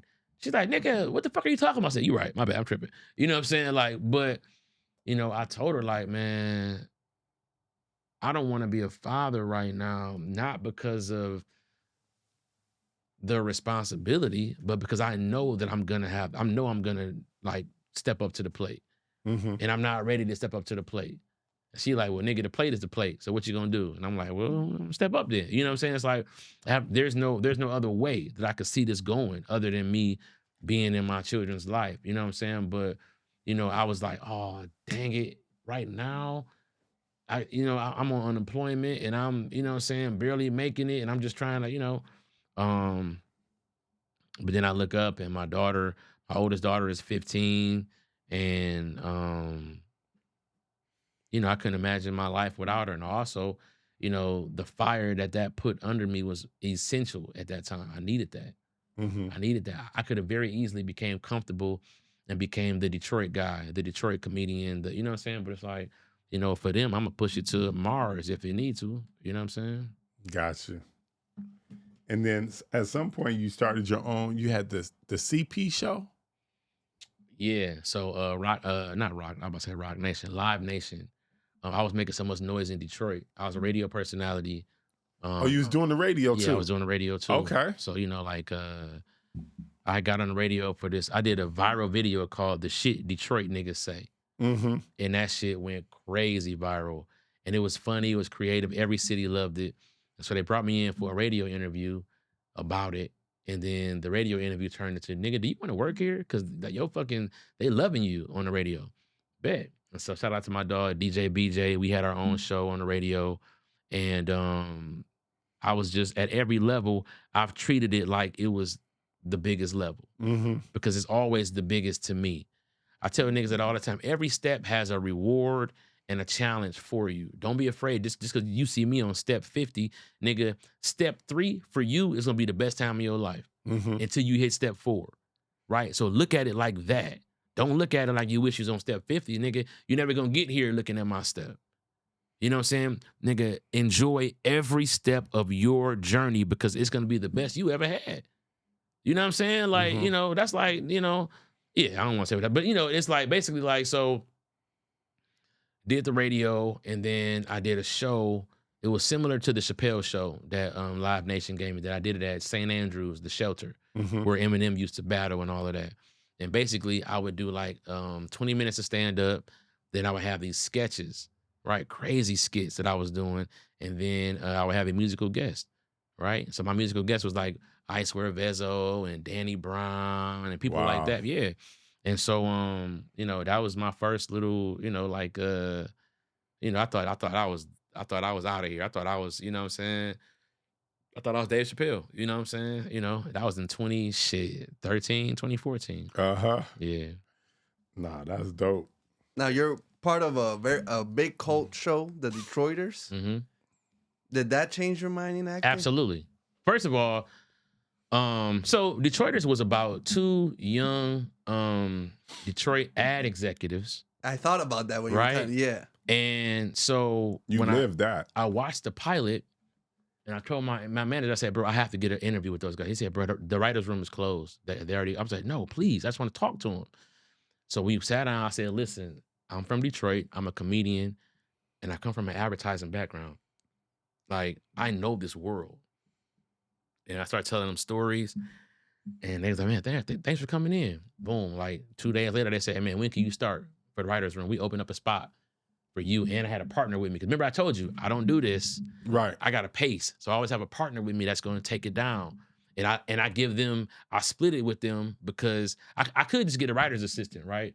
But what I've noticed is the way that I write, if this, it has to be like a writer's assistant that I like and want to teach, because after working with me, they're going to have another mindset. And they fuck around and start changing how they write. And not, you know what I'm saying? So it's like, you gotta be careful with that. You fuck around and train your own like competition. Right. You know what I'm saying? By teaching them how you think. But cutting another writer in to be a partner with you while they basically get it down for you, then that's a different story, right? That's like, you know, and so that's what we did.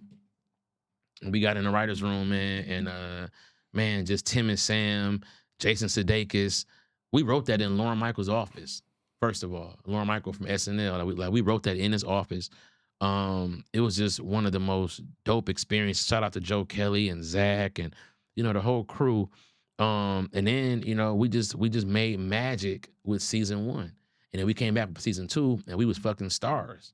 Like flat out. Like we going from set to set, niggas on outside the sets cheering. Ned! I'm walking like, oh shit, what up? You know what I'm saying? But they allowed me to be funny. And that was the first thing, like when I got to set, like that was the first set where they were like, get ready, because this guy's about to be, and sure enough, by the time I was done with my first episode, it then had to be a closed set when I was on set, because people behind the camera are laughing when it's not even that kind of show. It's supposed to be single cam. Y'all got to shut the fuck up. Like I'm talking about having them dying, saying a new joke every take, and that's where I was born. That's where my style of acting and what I bring to a production, that's where it was born at. It's right on Detroiters. And that changed my whole perspective about acting and what it could be, and I knew it could be like that. And it's so interesting, and it's kind of heartbreaking to me at that time to be like, damn, why the white set is so professional and crispy and accommodating. And at that time, like only had 2. And I'm like, that fucking black set was toxic as fuck. There was a lot of shit, weird shit. It was just like, they got to talk to you any kind of way because they don't respect you. And it's like, that's not how it is. Right. And it's never been like that ever. But it was like that time. And I feel like that was a test for me spiritually. Like, nigga, do you want this or do you want whatever they're going to hand you? And I had to walk away from that to get everything else that I got. What was your favorite episode? Detroiters? Yeah. Oh, man. Okay, so the one where the Mort Krim episode, right? Where Ned leaves the front door open and then the building gets robbed And so then he gets yelled at, and so he changes his whole approach. And so now he got like a rubber gun. He's like, motherfucker, listen up. And he's just like, but what I love about that episode is that we wrote it to be like an homage to Eddie Murphy and Beverly Hills Cop. Okay. And so I was literally Eddie in the movie. I went to the high school that he has on the shirt. It says Mumford. I went to that high school. And it was just, I wanted Eddie to see it. Just like, I wanted him to see me acting like him. Mm-hmm. You know what I'm saying? And so like, that was just a very important episode to me because I thanked them for allowing me to do that. I had a stunt double. That's my first time having a stunt double. They was like, yeah, you think we could like beat your ass? I said, no, nigga. So let's go ahead and get another nigga in here. You know what I'm saying? Cut. They brought that nigga in here, beat him up and shit. I was like, oh. Let's get me back in. Lay on the ground. You know what I'm saying? Like, nigga, don't fucking touch me, nigga. Why was that show cut short after 2 seasons? In my opinion, I think that Tim and Sam were on the precipice of these breakout careers. And I think that sometimes I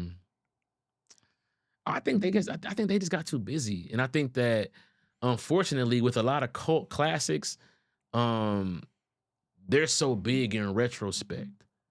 If people would have showed up to the hard work that we were putting in to create it at that time, this shit could have been huge. But it took for I Think You Should Leave and a couple of other things to come out to make people be like, what else is Tim in?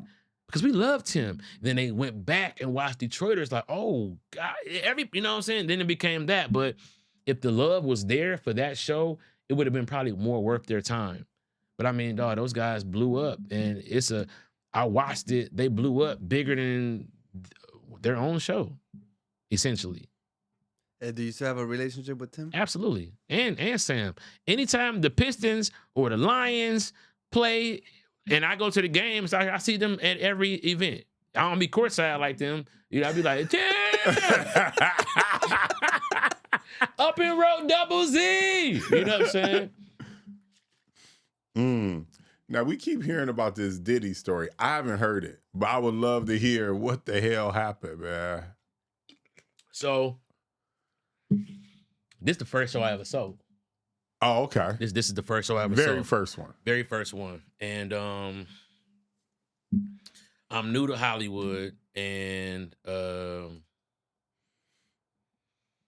this is when my pitching kind of like lure was born, because we pitched to FX and they bought it that day. Wow. And this is my first time pitching anything, and they bought it that day. And so, I killed the pitch. They loved it. They were under the impression of, here we have a guy in CP that nobody knows yet. This is like 2015. Mm-hmm. Nobody knows him yet. This guy is fucking dynamite. They love all my material.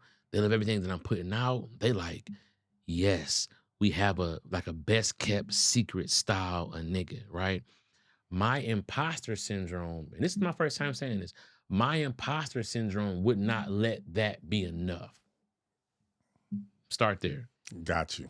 My imposter syndrome said that I needed to sweeten the pot for them, even though they had already bought it. And I know that sounds crazy, and it sounds crazy to me in retrospect. Mm-hmm. But at the time, one of the producers on the show was like, well, I know Diddy. And I'm like, yeah, I just came off of Empire. And what I like about over there is that these producers are always on set and they're making music. And then they're selling the music after the episode goes off. Mm-hmm. Now, my mind says, I used to watch The Simpsons. And they had that song, Lisa, It's Your Birthday, with Bleeding Gums Murphy playing the saxophone with Lisa. And what I liked about that is, if your name was Lisa and that episode went off and that song went for sale, you could go platinum off Lisa's. Mm-hmm. It's 1 million Lisa's in America. Right. You could go platinum off of just Lisa's and just let it go for the year. Each Lisa gonna have their birthday, and Lisa, It's Your Birthday on their story, they go, and it's like you can make that. And I'm like, yo, to be intentional, I have a cartoon coming out, and I had a character named Stain who was a rapper. And Stain was, because, I rap too. I ain't gonna hold you up. I'm dope, right? And so, but like, yeah, no, for real. Because I mean, it's the same brain, right? That I'm coming up with witty shit, right? And so I'm like, man, I'm gonna get my Stain character to do original music for the show because he's gonna be their favorite. Like these little kids, he's gonna be their favorite rapper. And that's gonna be my opportunity to put Stain where he belongs as a character on this cartoon. And so I recorded a couple tracks that I thought was dope, and so one of the producers like, yeah, I know Diddy, and I'm like, dog, that's dope. He could produce the music for the show. It'd be dope music, and then we could sell it, and the show is just like Empire. That's like the new wave, I thought. Right. And so he's like, all right, cool. I'm gonna set up a meeting. All right, bet. This is right, like before the pitches. The meeting never happened. And so, I'm sorry, one meeting did happen with some of his people, right?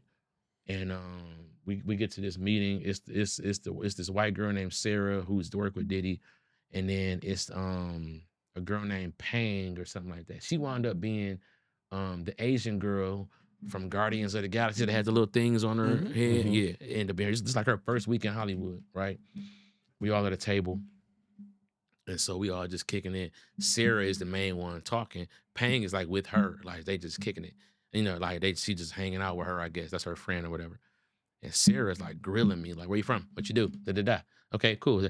And she's like, she take out a cigarette. You smoke cigarettes? I'm like, hell no, I smoke a cigarette. Yeah, you do. Take it. I'm like, so basically, right? I'm just trying to fucking, it's like, fuck it. It's a cigarette, nigga. You know what I'm saying? Like, you feel me? Like, it's like, dog, like, you hear about all this Illuminati shit. I'm like, nigga, a cigarette is light work. I can do a cigarette. You know what I'm saying? So, I'm smoking a cigarette with this, with this chick, right? And so, she just telling me like, Sean's very particular about who he meets and da-da-da-da. I'm like, all right, well, look, I'm dope. I don't know what the fuck you want me to say. Whatever. Anyway, the meeting is over. Cool. Nothing happens. We never hear back from Diddy for like another 4 or 5 days. In that 4 or 5 days, we have a pitch to FX. They buy it. All the other pitches are canceled. Got you. Right? Because they bought it. Now, mind you, thinking how I think, nah, nigga, we ain't finna cancel shit. Next pitch, FX wanted what y'all want to do. Next pitch, FX and TBS wanted what y'all want to do. Keep it going, but whatever, right? So we go back to my boy Trevor's office and we ringing the bell and shit. Yeah, we sold it, right? They pump, it's your first show, CP. I never forget, how motherfuckers grab your shoulders and shit. It's a white boy shit. Like, fuck off me, I gotta be all like this, right? You sold the show, right? I'm like, yeah. Phone ring. The producer step off, he come back in. Hey, that was Diddy, they want to meet. I'm like, well, of course they want to meet now. He said, no, they don't know we sold it. Okay. I'm like, I look around, the room get quiet. I'm like, so what we gonna do? They say, take the meeting. He wants to meet tonight. Takes the meeting. Don't tell him we sold it. Just try to sell him on it. See what he says. Okay. The worst fucking advice. Bruh, I'm brand new here. I just sold a show. I'm gassed. And now I got, like, in the same day that I just do one of the biggest things in my career, now I got to go meet with Diddy. I'm like, what the fuck is my life right now? Right. 2015, I'm like, I'm on, nigga. We go to the studio. It's a big glass thing. So it's like a lounge in the studio, a big glass wall. Diddy and them in there just. Right. To the point where the way they dancing, I can't hear nothing, but I can hear the music because it's like, I don't know what I'll hear, but I can see it. I feel like if I was deaf, nigga, I would just be in that bitch, like, you know what I'm saying? And so then, boom, Diddy, we sitting in there with our pitch board and shit. And then Diddy walk in, what up, Playboy? What's going on? Y'all, what's the deal? Heard I got a show y'all want to talk to me about. I'm like, yeah, what's up, man? Big fan, first of all, man. He like, right. Then he take out a joint and start smoking some weed. And I'm like, dang, that's dope. Did he smoke weed? He ain't offer me none. But I was like, all right. Thinking back, I don't want to hit that nigga joint anyway now. You know what I'm saying? But back then, you know, I'm like, man, that shit smells strong in the motherfucker. I'm like, fuck it, let me focus. You know what I'm saying? So, you know, I run through the pitch and shit. I'm doing the voices and all of that. He loving it. One of the characters is fat, kind of sound like Biggie. I was nervous to do that in front of the nigga, but the nigga started laughing. I was like, cool. And so we get up. He like, man, I fuck with the idea a lot, bro. I think this, you know, it's basically, it was essentially about to be the Black South Park, right? 4 badass kids, but they was black, right? Bad but good at heart, little kids. You know what I'm saying? Just curious and wondering about the world. We had this crazy, you know, they was mad about some Jordans, and so they went and talked to Michael Jordan, and Jordan said, "Get the fuck out of my office." And they said, "See, I told you something." Or yeah, they bet that Jordan wouldn't, and Jordan heard them niggas. He said, "Wait, y'all bet?" And, you know, he got a gambling addiction. So then they went to like a bet thing where it was crazy ass concept. And so, 2 days later, Diddy's we called Diddy, and we like, "Hey, yeah, man, yeah, we sold it." This nigga goes, "Of course y'all did. It's Diddy, baby." Oh, man. Oh, man. That's tough. I look at them niggas like, see what the fuck y'all just did. Now, y'all created a monster. Now, what am I going to do? He's like, yeah, send me the paperwork, get my contract going. Bruh, this nigga came in, dog, and wanted all the money. Of course. You know, it was like, I'm sitting there like,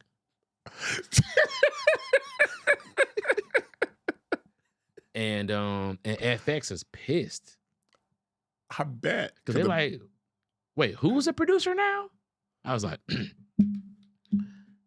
Sean Diddy Combs. And they were like, boom, never. They didn't pick the show up. It was over.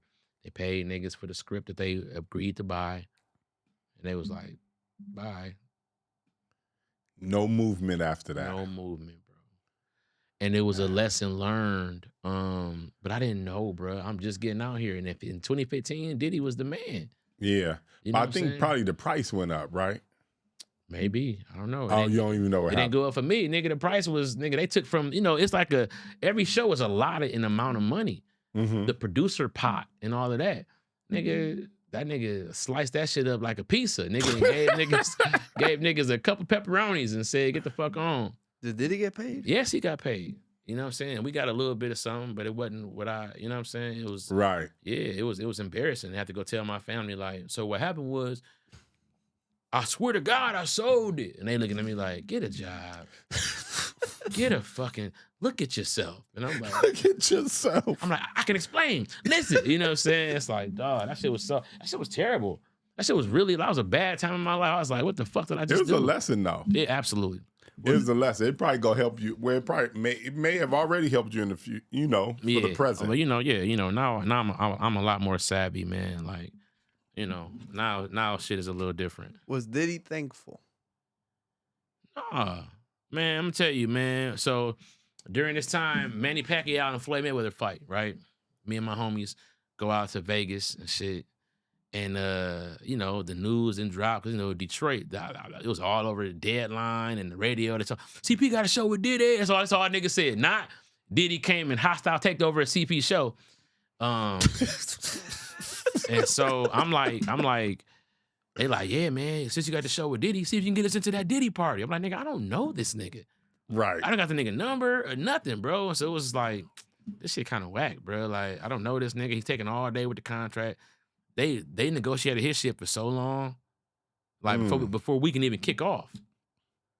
And by the time they got to the kickoff, they was like, right. And it was like, that shit was embarrassing, bro. So yeah, that's the Diddy story, man. Shout out to Diddy, man. Hope you doing, you know.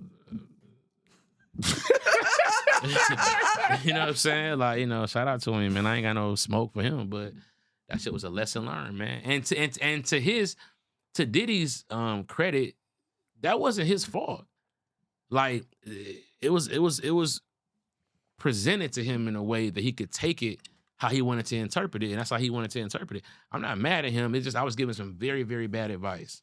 Right. And you know, that's when I learned that nobody know what the fuck they doing all the time. It's just you have to trust your instincts, and you got to move with integrity in this business. Right. So it says here, because you wrote for Black Jesus? Oh. Yeah. After I did Detroiters, I started basically just like I would write for a couple of shows. You know what I'm saying? Just, you know, yeah, they came to me. They said they wanted a fresh take. You know, they wanted me to be separate from the writers' room. Mm-hmm. So I came and just turned in. I just wrote a script. We turned it in, and it was just, you know, like another episode. It was like, oh shit, it was just different. It was a weird ass. I don't know how the fuck that happened. Producers like met me and my partner at like this restaurant, mm-hmm. and they were basically like they wasn't happy with how the writing was going, and there was a lot going on. Like people was, you know, I think Charlie Murphy wasn't on the show no more. I think he was like getting sick or had just passed away or something like that. And they were just like, we need somebody to write this for us. And so I just did it. And then it was a trip because it was a lot of bullshit happened with that. But yeah, like I did write for Black Jesus. Yeah.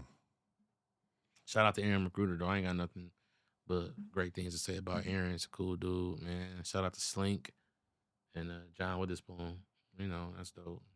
Dominique, Corey Holcomb, all those people over there. That was dope. And you also starred in and created the D? Yeah, the D was one of my pilots, another pilot. Okay. With my puppet Reggie Bo. And so the thing about the D was that it's about me and my dad. I'm trying to get a show about me and my dad, Greenlit. It's always me and my dad. We have this crazy relationship. You know, we basically like brothers. And, you know, so I wanted TK Kirkland to play my dad. He didn't kill the interview. I mean, he didn't kill the audition. But I don't give a fuck if the nigga killed the audition because we should have just offered it to him. That's who I wanted. Right. And so they made me go with Aries Spears. Okay. But I don't, you know, I didn't know it at the time, but nigga, he just not a cool dude. I remember we was in the car shooting a scene. My pilot that I'm paying this nigga to be in, to play my dad. Mm-hmm. If you had some other shit to do, you wouldn't be here. Nigga, you getting $10,000 for this episode. Nigga, I'm fucking paying you out of our budget to play my dad and say the shit that I wrote. And I try to make small talk with your ass, nigga. And I say some shit like, yeah, you know, I'm a comedian too, man. You know, I do shows. He said, hey, man, I'm going to stop you right there, bro. I don't care about you being a comedian, bro, because everybody think, nigga, I'm a comedian. Comedy ain't just what you think you can do, nigga. Like, basically, like, you don't do this shit for real. I'm looking at this nigga like, nigga, you don't do this shit for real, nigga. What the fuck was you talking to, nigga? The fuck, nigga, I'm a new nigga out here. I'm hiring you, nigga. I don't nobody know what the fuck you been doing. I didn't want your, nigga, I'm like, what? I'm like, all right, let's get this shit over with, dog. Fuck it, nigga, and I just knew, like, yeah, this ain't gonna be, God wouldn't allow me to bless a nigga like that with that kind of shit. Meanwhile, TK was so, because me and TK, we went out to B-Dubs and got lunch and talked about how we was gonna do it and da-da-da-da, and then he didn't kill the audition. And then it turned into like, we don't, you know, because I was doing it with Danny McBride and some of his people was the producers. Mm-hmm. And they was like, we don't think TK is gonna be the guy. And I didn't realize how much power I had. Right. I was supposed to be like, I don't give a fuck what you think, nigga.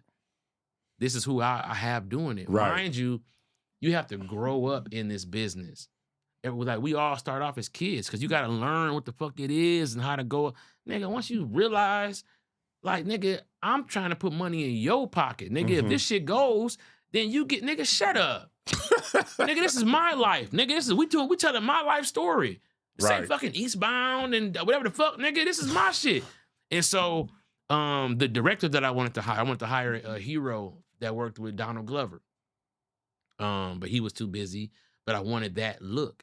And they hired a different director who was more like stylistic. He made it look like King of Queens. But I wanted it to look like The Wire. Mm-hmm. You know what I'm saying? And so it was that, and just a couple of things that just, I just really was too junior.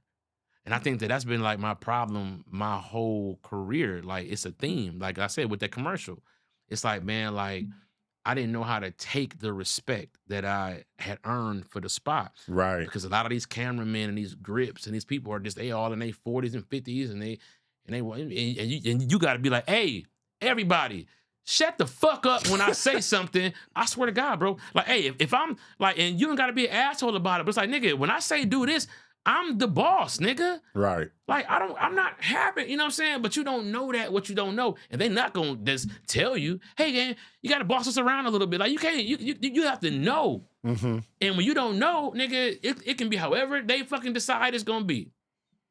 You understand what I'm saying? I got you. And so, you know, I was just like, man, like, I just remember like that shit not going. And when these things don't go, your IP is gone until they decide, you know, it's in turnaround or whatever. So that was one of my favorite characters was Reggie Bo, and they took the TBS, and I couldn't necessarily do anything with it because I had sold the show, I sold the rights, and so it's just like it was a lot of things. But I'm gonna say this: shout out to TK Kirkland. This is how green I was. Not only could I have just put TK in it because I said so. Mm-hmm. TK called me like, "Hey man, I know I didn't kill the audition. I don't know if I can say this on camera, but." He said, I know I ain't killed the audition, bro. I want to meet with you. I got a duffel bag. It got $100,000 in it. If I get the role, it's just take the $100,000 and just walk away with the money. And I'm like, I can't do that, man.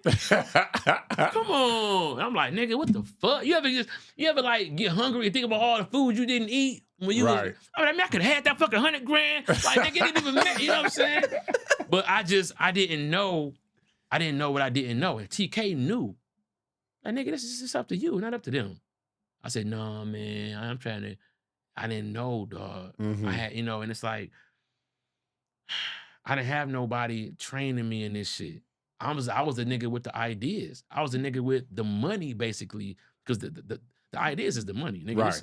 And so they were just whisking me along. Nobody was helping me. Nobody was bringing me up to speed. Nobody cared to give a fuck. It was just, you know what I'm saying? And so I had to catch up to my position and who I really was at the time. It was a lot. Got you. I love TK. I just seen TK last night. Me too. At no, I saw him 2 nights ago. My bad. At the BET thing. You were at the Laugh Factory? Yeah, I was at the Laugh Factory. He was there. I saw him. Corey Holcomb was there too. No, I saw Corey on stage. I saw one of the pictures. I saw TK 2 days ago at the BET Media House. Mm-hmm. And shout out to him. He has a new show coming out on BET. Yeah. Who, TK? Yeah. Oh, yeah. A Lot Patrol. Yeah. Bro, I'm so proud of TK, man. Like, I'm a real big fan. And I just wish that I would have handled that differently, man. That's one of my biggest regrets. Is not just walking in my power and being like, nah, this is who I want, you know. But yeah, all these pilots is things that I've sold, you know, that's how it happens. So I wanted to ask you, because I think you had one of these. You had a holding deal with CBS. Mm-hmm. What does that exactly mean? All right, so here's how it went. I did a pilot. It's always a pilot. I'm Mr. Pilot, nigga. I might as well get me a plane. But basically, I did a pilot with a young. So this is actually. So when Lil Rel came out with his, nobody know this story. This is crazy. So Lil Rel came out with his show, The Rel Show on Fox. Okay. Right, and it was during pilot season that they were shooting the pilot. And Rel was a good friend of mine, but Rel is about his business. And I had to learn that. Rel is doing what I should have been doing, which is handling your fucking business, like nigga, like knowing who you are. Mm-hmm. And so they gave me an audition to play his brother on the show, but it ended up going to my boy Jordan. Shout out to Jordan. Jordan is hilarious, a great actor. He was on the Bel Air. He was Jazzy Jeff on Bel Air. Okay. I mean, he was Jazz on Bel Air. Okay. Yeah, and so but I felt like I should have got the role because me and Rel was homies, and Rel was one of the only folks in Hollywood who knew how funny I was, right? And so I'm like, what the fuck? But at the same time, it's this pilot that Gloria Calderon Keller is doing that they want me to be in, and then Rel's doing his pilot that I'm auditioning for. And so I got Gloria and them waiting to see if I'm gonna do the real shit or their shit. And I wanted to do real shit. But Real had me competing, and they ended up going with this other guy, Jordan, who's Jordan is dope.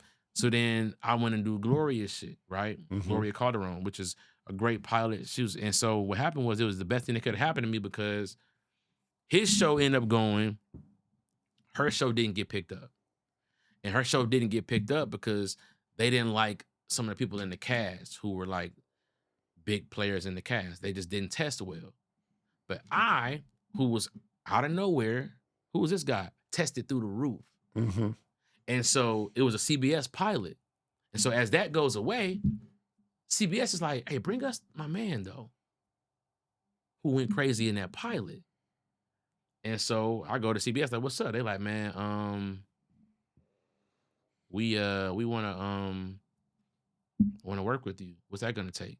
I was like, I don't know, nigga, give me a job. What the fuck? And my manager, shout out to Kevin Parker, was he ushered the deal. He was like, why don't y'all give him a holding deal? When y'all find something that y'all want to put him in, let him know. But if y'all want to hold him because he's hot. I heard that. I thought I was hot back then. This is 2018. He's hot. Okay. Right? So they like, all right, bam. Cut me a big ass check and had me waiting at home all of 2019. I ain't do nothing. They was giving all the jobs to Justin Hires and Damon Wayans Jr. And I was at the crib like, had money though, but I got a year older. And that's when I realized like the real currency in this game is your youth. Yeah. You know, you understand what I'm saying? Like the real currency in this game is your ability. You're a free agent. Imagine, getting paid to ride the bench. What's going to happen is, they're going to pay you to ride the bench, but what's going to happen for your next contract when you have no fucking stats? Playing history, exactly. You don't have nothing. And so I'm like, oh my God, I went a year without doing anything, and then that took me a year back because the next year was 2020, which is the pandemic. Yeah, COVID.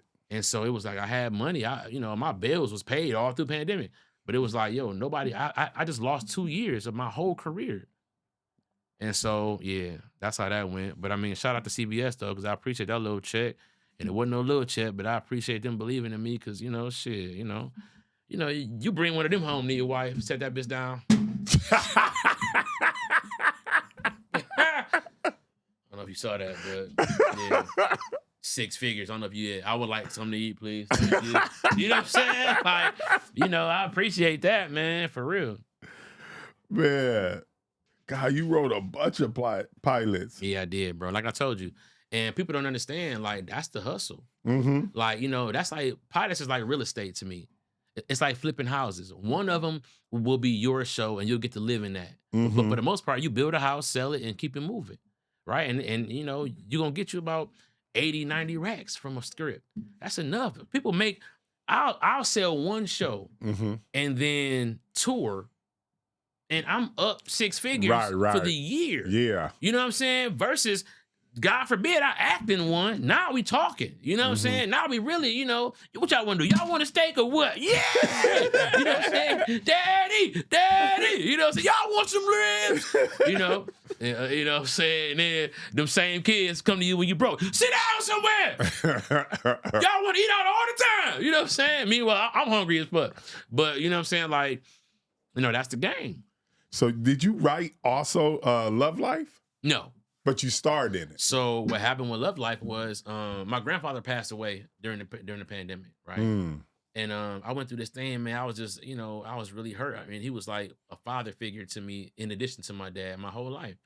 And so I didn't want to cut my hair anymore, which is why I got dreads right now, right? Because I just started growing my locks out.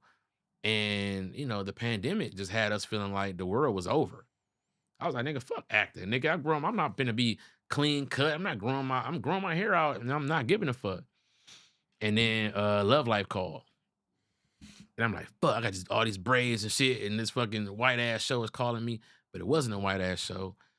This season was black, and they wanted me to read for it. I just so happened to read for it at my own. I had a studio in my garage just like this, blue screen, because Reggie Bo is green. So I would do Reggie Bo on the blue screen because to separate his contrast. And so I did the audition. They called me back. They had notes. I did more of the self-tape, sent it in, and they were like, we want you to come move to New York for about 6-7 months while we film this. Supposed to do 4 episodes, end up doing, it's supposed to be 4, then it turned into 7, then it turned into 9. Then they reshot the 3rd episode to put me in it, which made me have all 10 episodes. Changed a lot of shit because, you know, the showrunner for that, shout out to Rochelle, she ended up being the showrunner for Run the World and then brought me over onto that show too. Wow. So it was just kind of like, and then Run the World, once I did that, Natasha Rothwell saw that and brought me on How to Die Alone. And then, you know what I'm saying? Like when I did How to Die Alone, Diara Kilpatrick saw that and, you know, they brought me over on DR from Detroit as a writer producer. So it's just like, it's one of those things where it's like, you know, you do your best and each project begats the next project. And what I learned by that pandemic shit is, bro, this shit is for life. Like, bro, when I get older, then I'll play an old man. Right. You know what I'm saying? When I get older, I'll be doing comedy from an old man's perspective. Right. And then my fans will be old too. And then we'll all have grown up together. And then that's how it goes. This shit is for life. Like, you know, I plan on being booked on a Thursday and checking out on a Tuesday and being like, we got to find somebody else to do the show. But that, you know what I'm saying? Like, that's how this is. So, you know, to think that I was able to get off the hook because for a little pandemic, like, nigga, nah. I did some of my best comedy during the pandemic because people needed it. You know what I'm saying? Yeah. So, yeah. Man, and so you, it seemed like, is Hollywood a place where you need to know people? No, Hollywood is a place where people need to know you. Okay. Yeah, people need to know you. You know, you knowing them mean that they're doing something right. The fuck are you doing? You know what I'm saying? Like they don't, ain't no love out here. They don't love you until you give them something to love. You know what I'm saying? Like I think a lot of people come out here with Midwest expectations and don't understand this the West Coast. It's the Wild Wild West. It's different. You know what I'm saying? New York, LA, this is the big leagues. They don't care because it's not their job to care. It's your job to care, right? So show up like you care. You know what I'm saying? Like execute like you care. And then, you know, but don't stop leaving it up to them to give a fuck about you. Right. You know what I'm saying? I think that's where a lot of people go wrong and get so bitter. Nigga, they don't care. So get over that. Now what? They don't give a fuck, my nigga. Like, you know, and so I think, yeah, Hollywood is basically like whatever you get into it, whatever you put into it is what you're going to get out of it, right? So you have to get out there. You have to network. One of my homeboys, man, one of the best networkers I've ever seen is my homeboy, Donnie Comedy. This dude is a network genius. I mean, this dude gets out there and just, man, do y'all know Herb? You know Herb? Oh, man, Herb, another one. Herb with the gray braids. His braids is all white, like a... Oh, I think I seen him in comedy clubs. Like gray dreadhead. Gray braids and fro and dreads. He literally is like a Valerian from Game of Thrones, just all white hair, but he's everywhere, bro. And it's like, it's just, that's what it takes.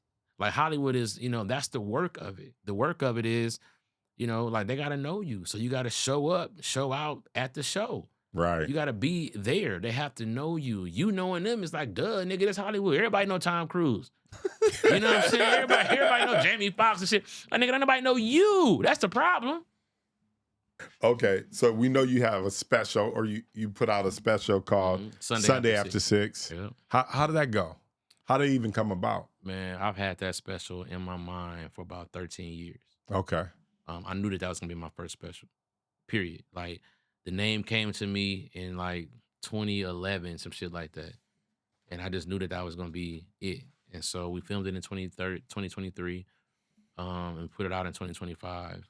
It's just the idea is just, you know, Sunday at 6 o'clock is when the weekend is officially over. It's a lot of pressure at Sunday at 6, right? You're getting your clothes ready for school. The wind down almost, it hurts your stomach to think about it. It's like a very nostalgic feeling of the fun is over, right? I remember the feeling. It's almost like a smell that the end of the summer is over and it's just school supplies is coming out and backpacks and it's just like, oh my God, I'm finna go back to fucking slavery, back to jail. You know what I'm saying? And so I just always wanted to produce something for that moment.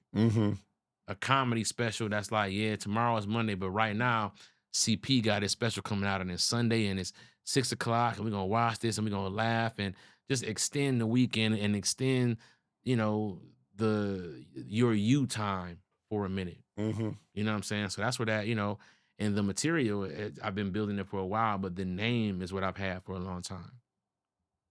And we released it on Veeps, and it performed super well on their server, and then we ended up getting it on Amazon Prime, and then we also have it now on United Airlines fleet-wide.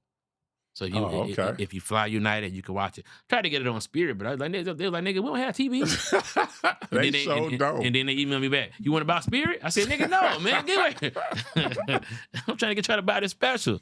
Do I want to buy Spirit? Yeah, man. So yeah, that's how that came about. My next special, Cigarettes, drops in November on Hulu. Okay. It's a 30-minute that I'm doing with Kevin Hart and LOL, and it's one joke. Got you. How was meeting Kevin? Oh, man, listen. Kevin's one of the smartest people in this business. Kevin Hart is like, I say he's as advertised. Like when you see Kev on stuff, you be like, man, dude's so funny, dude's so smart, but he exactly is. And I see why they gatekeep him. I see why the people around him are very much protective over his energy because he has the potential to change your life. Right. And it's like everybody don't deserve that. He don't have time to decipher who deserves it. You know what I'm saying? And he just been a genuine great guy. And so when you get around Kev, his people be like, hey, you know what I'm saying? And so, you know, it's like, it's just, and so we worked on we have a thing that we recorded, that we filmed, he and I and a few other people, super funny, and it's coming out very soon. But he also, you know, true to his word, he put me in the show Barbershop. I'm in the new season of Lil Kev, his cartoon. I'm on his network with Hot Mic once a month. That comes on LOL Kevin Hart network, Kevin Hart's radio station. And then he shot my special, Cigarettes. You know what I'm saying? Like, so like Kev was like, when he met me and we actually got a chance to kick it, he was like, bro, like, I mean, he was just like very honest. Like, bro, your talent is impeccable. Like, bro, he was like, bro, we're filming and I'm making Kevin Hart crack. Right. To the, like, excessively. And that's why I said, just like Kev on stage, just like Clayton, Kevin Hart appreciates comedy so much that he's laughing at other people's jokes, which lets me know that he's listening and he's creative instead of trying to be in his head and listen to what he should say next and how to try to one up your shit. He's like, he pulled me to the side like, bro, keep going. Let this, like, bro, take this shit over. Take it over. Like, bro, this is, you know, I'm doing this for y'all. Take it over. And man, bro, he shouldn't have said that. I was like, bet it up. And so, you know, I can't announce anything yet, but when it gets announced, y'all know that that's what I'm talking about. I love it. Yeah, very, very honored to be able to work side by side with him, to catch his process about how he films stuff. And it's very gratifying to make somebody of that caliber react to your talent like that. I love it. And what did you think of the Kevin Hart roast? I was there. You was okay. I was there, man. Way in the nosebleeds, but I was there. I didn't want to be on camera. I didn't even know all the comedians was gonna be down. Right. Yeah, no, I got me a ticket. Shout out to my homies over at Heartbeat. I just asked for a ticket, and I got in and sat down. I just wanted to be there and just study it. You know what I'm saying? I just wanted to just watch. I thought there was so many things, so many power moves. You know what I'm saying? The fact that he had all his friends up at the top row behind him. Just the support on stage, which I thought is genius. Like, because, you know, everybody was coming at him. He didn't know what they was going to say per se. I think that, you know, the jokes got racist, but I also think that blaming Kevin Hart and his roast for that, when y'all know damn well that Kill Tony is doing all this shit and nobody is canceling Kill Tony. Nobody is going on talk about how he was it's at his joke. The Donald Trump rally and talk about he got a black friend that carved a watermelon for Halloween. Hilarious, but still, it's fucked up. And so my thing is, you know, we love to what you laughing at a nigga. Mm-hmm. You understand what I'm saying? You getting roasted this way, and then a nigga laughing. Well, I know you ain't. We love doing that to ourselves when other motherfuckers is interjecting shit. Like, take all that shit to Kill Tony. Right? And I got no problem with Kill Tony because I'm a creator and I understand. And it's like, if you can't swim, you bound to drizzle. Mm-hmm. A racist joke can't defeat me. Because I can be racist too, nigga. You know what I'm saying? Like, Kevin Hart got on them niggas' ass. I would have got on their ass a lot more. But, you know, those are his friends. Right? They not my friends. You know what I'm saying? Like, you feel me? Except The Rock, nigga. I ain't want no sport. That nigga, like, he'll beat the shit out of somebody. You know what I'm saying? But the rest of them motherfuckers, bro, like, nigga, they not my friends. I'd have got on their ass. Mm-hmm. And so Kev, you know, having Cat come out and that whole thing, I think that was really, really dope for the culture. Yeah. Because, you know, like, you know, Kev is he's in a whole nother stratosphere. Right. You know what I'm saying? Like, you know, he's fucking with authentic brands. People don't even understand what that means. That's Odell Beckham and Shaq and all those people who own 300-400 companies. Right. You know what I'm saying? Like, becoming, you know, just you know, Kev is killing it. Who was your favorite on the roast? Who did you like the most? Naeem, yeah. I thought he did. I thought he was strong. Yeah, I think that, you know, similar to the position that I find myself in a lot, coming from the standpoint of being able to surprise people with how good you are. Naeem was very, very good roastman, has been for a very long time. So, you know, I thought that, you know, it's like he was probably the best roaster up there, pure. Right. You know, but for what they do, I thought Kill Tony was great at what he does. Mm-hmm. Right? It was good, right? I think that he just gets too much credit. And it's like, bro, like, you know, eventually he gonna have to come see the boss. Right. You know what I'm saying? And it's like, you know, I'm a wait. But it's like, I feel like, you know, and everybody in my community knows, it's like, nigga, like, I'm probably gonna be our guy. That's like other races of people are afraid of, and who, you know, somebody need to stir the pot for them. Gotcha. You know what I'm saying? It's like, bro, like, niggas ain't always the butt of the joke. But I get it. All right, bet, cool. So when it's my turn to talk shit and I don't give a fuck about what y'all think, and my community got my back, just like y'all community got y'all back, it's like, all right, cool. And that's what I want. When I get there, I want black folks to get behind me while I talk this shit about white people and Jewish people and Asian people and whoever the fuck else, midgets, nigga, whoever the fuck else, because that's what they do to us. And we got to just take it and smile. But they got to know that it's a nigga that's waiting. It's a nigga that's waiting in the wing. And, you know, David Lucas and them guys who fuck with Kill Tony, you know, that's like they muscle. But, nigga, that's like David Lucas roasting. It's like a little homie to me. Like, flat out, like, nigga, I respect David Lucas, but bro, go look at the battles, nigga. Go look up the videos of me against him. Like, bro, that's your muscle, nigga. You know what I'm saying? What Lil Wayne say? Show me my opponent. Like, nigga, that ain't him. He's not the guy, bro. If that's what you got is your muscle fucking with us, nigga, you in trouble, dog. You in trouble, nigga.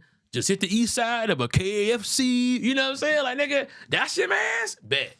Bet, you know what I'm saying? Because, nigga, I got Kev back. So if you Kill Tony mans and I'm Kevin Hart mans, Kevin Hart can't say it because he got Chase Bank and all these motherfuckers who was like, nigga, I wouldn't say it neither. But, nigga, CP ain't got shit. But, you know what I'm saying, nigga? I got it, nigga, yes, nigga, I'm going to fuck these checks up behind Kev, who has looked out for me. You know what I'm saying? Like, you know, and if Kev is our guy, then somebody got to be the muscle, which is why I like what Naeem did. I just wish Naeem would have went last or closer to last, so he could have caught some of them strays for Kev, and then, you know what I'm saying? Because he would have. Right. You know what I'm saying? Because that's how I'd have Jamie Foxx them niggas and start talking over them. Yeah, that's how I'm cut. When I was watching Jamie Foxx do that to Doug Williams, everybody was laughing, and I was dying laughing. But my whole thought process was, so what I'm gonna say when I meet Jamie Foxx? Right. How am I gonna beat this nigga? Because he's a beast. Monster. He don't give a fuck. So I have to don't give a fucker. You know what I'm saying? Right. Like, I have to go above and beyond. But yeah, like, that's what I'm looking at. Have you had the opportunity to meet Jamie yet? Yeah. Yeah, I have, man. Shout out to Jamie, man. And lastly, we wanted to talk to you about the amazing thing that you're doing now, or one of the projects that you're doing now, which is ComicView. And you're the new host of ComicView, the rebirth of it. Maybe you can talk about how that came about. Well, my good friend Jeru, I don't know if you know Jeru. I know Jeru. Oh, yeah. Of course you know Jeru. That's my guy. And so, Jeru approached me with the idea of bringing it back and,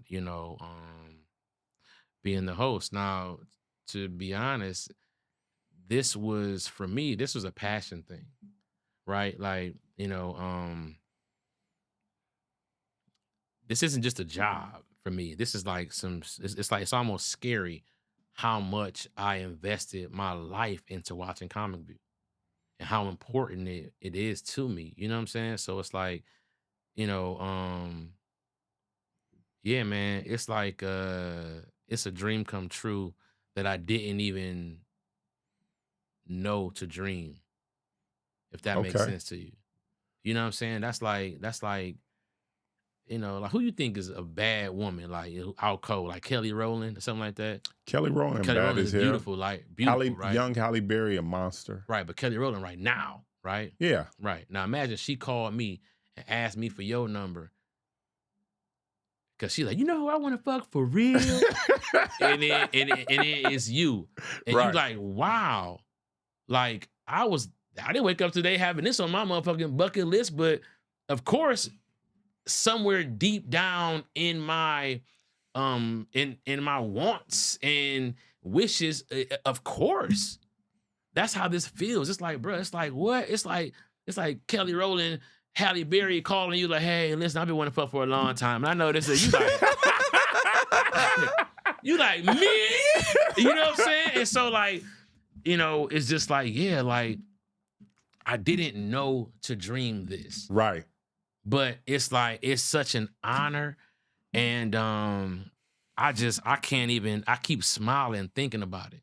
You know what I'm saying? I just like, man, like what? And then we did it already. And it just, man, it was so good. It was just so fun. And if you've ever seen me host, and like, I've been getting ready for this for a long time. I hosted Crack 'em Up for like 7 years, to the point where that was like, that became almost my identity, was Crack 'em Up CP, like, Right. And shout out to Nichelle Murdoch, who was also an EP for ComicView, because we worked together at Crack 'em Up, and it was just, so many of my friends are involved, and it just made me so comfortable. It was just the best situation. All the comics are great. People really, really brought it. You know what I'm saying? And man, it looks dope. And yeah, man, they already talking about season 2. Right. Yeah. And it hasn't even come out yet, so it's just crazy. Have you seen any of the edits? Yeah, I have. And you love it? Man. Okay. Yeah, I love it. Only thing is that, no, I ain't, it's just like, I did a lot of stand-up that day. Like, they said cut, and I still just keep telling jokes, because it was like, I could have handled it 2 ways, right? I could have sat there in front of a live studio audience, and they say cut, and I go back to my dressing room and just leave them there to get stale until I come back out. Or I could just fucking dynamite kill the whole night. Right. And just be like, all right, cool, y'all got what y'all got, and I'm not going into my mode of go back and chill in my dressing room. All right, y'all. Like, no, I'm killing them the whole time, because it's like, it's just that important to me. You know what I'm saying? Yeah. So like, when you watch it, I'm like, I did 30 minutes that day, but they can only cut it to 4 or 5 minutes. You know what I'm saying? It's just like, you're going to want more of all of the comedians that you see. You know what I'm saying? I don't know how much time they used to get back in the day. I would imagine it's only 5 or 6 minutes back on ComicView back in the day, but you definitely leave wanting more. And it comes on every week, so you about to be like, and BET, shout out to BET. Like, I don't know if everybody feels it, but something special is going on over there. Okay. Something feels different. The awards, if you watch the awards, if you were involved in the awards, if you were involved in BET Weekend, it feels like people are coming home. Like, it's getting bigger, and just like, I can't explain it, but it's just like, I'm in awe of what they're doing over there. Like they're really stepping up to the plate, and, BET has kind of in the past been looked at like a second-rate kind of network, somewhere where, you know, a lot of media is like, yeah, you know what I'm saying? And, you know, they play Baby Boy 90 times a day. Nah, bro, it's not that anymore. Shout out to Louis Carr. Shout out to Aisha and the whole team over there, because they are doing something that's like, bro, they're taking it and they're making it what it should be, which is Black excellence. You know what I'm saying? Like, it's incredible, man. Like, it's like I'm honored to be over there, but I was gonna go over there anyway. I don't give a fuck how ghetto it was. I don't give a fuck. Right. Because I'm gonna tell you, real shit. My thought process was like, yeah, ComicView is one of those IPs that has like a stigma of being like, oh, you're a ComicView comedian, right? And I look at it like, man, it's a new cat named Darius Acuff that just got drafted, right? He's from Detroit. He signed with Reebok. And I'm like, fuck yeah, bro, because go somewhere and show that I'm a dog. Oh, I don't gotta be with Nike. I don't gotta be on Netflix, and I don't gotta be like, I'm going where they hungry like I'm hungry. And we're gonna be dogs together. And that's how I feel about BET.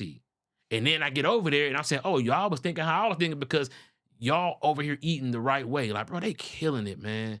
They are killing it, bro. I love it. The media, like the rollout, like just everything, bro. Like, they are really, really killing it. They left no stone unturned. If I needed to be there this weekend, I was there.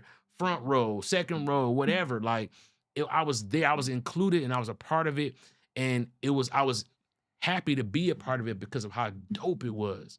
I was like, yo, like, this is like, it's incredible, bro. It's incredible, man. I know before we started, you said you wanted to share something about BET weekend. That was it. That was it? That was okay. it. Yeah, I just wanted to make sure that was it. Yeah. And then probably the last thing is, what was the moment that you looked up and you was just like, man, I'm doing it? Man, it's been so many. The most recent one was, you know, last night, bro. Like, presenting at the awards, me, Carl Payne, and D-Ray. You know, we presented to some performers, and you know, we had our little dialogue up there, and you know, I'm backstage, and Kelly Rowland is right there, and Cardi B just got off a motorcycle in a thong. And I'm walking past that motorcycle like, don't smell it, don't smell it, don't smell it. Don't you sniff that motorcycle, be professional. But I'm like, yo, like, you know, I'm backstage, and then I see Martin. What's up, man? I see Drewski. Drewski like, what up, CP? I'm just like, yo, what? Yeah. Yeah, I'm on stage. Ray J like, I love you, CP. I'm like, nigga, that's Ray J. You know what I'm saying? It's like, bro, like, it's just, you know, you start realizing that people who you looked up to or just knew your whole life are starting to know you. And they're going to know you for the rest of their life. Right. Because that's how knowing somebody works. I know kids from second grade who I don't talk to no more, but they came into my orbit of me understanding and knowing who they are. And that's a big deal to me. Right. So, you know, it's just moments like that, man.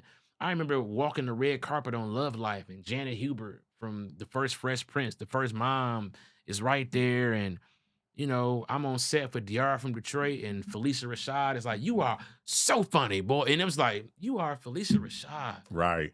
You know what I'm saying? And I'm outside smoking a joint, talking to Glenn Turman, who's smoking a cigar. We laughing about what happened on set that day. And I'm like, I'm fucking sitting here, I'm smoking, Glenn Turman is smoking, and we just kicking it like, and then some fans come up, excuse me, are you Glenn Turman? And he goes, oh, I'm what's left of him. And I'm like, oh, shit. That's, nigga, it's just like, man, it's just like that. It's like, man, the people who I looked up to, I watched a lot of TV growing up, wanting to be a part of that.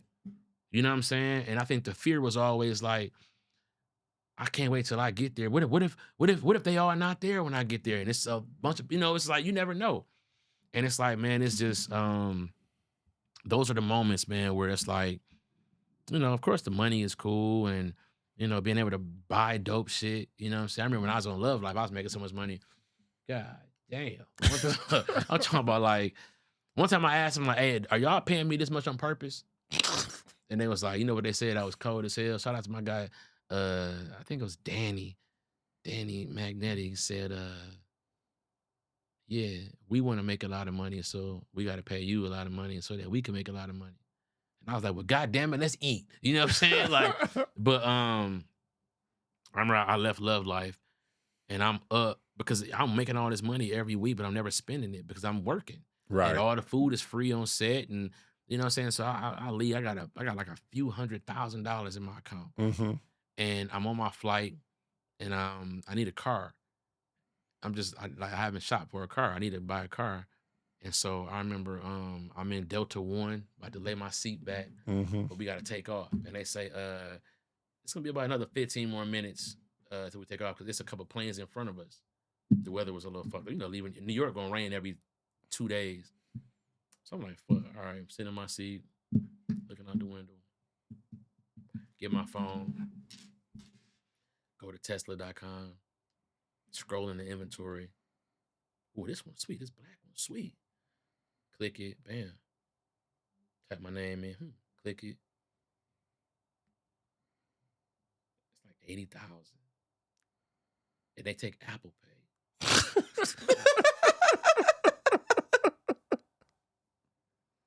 Nigga.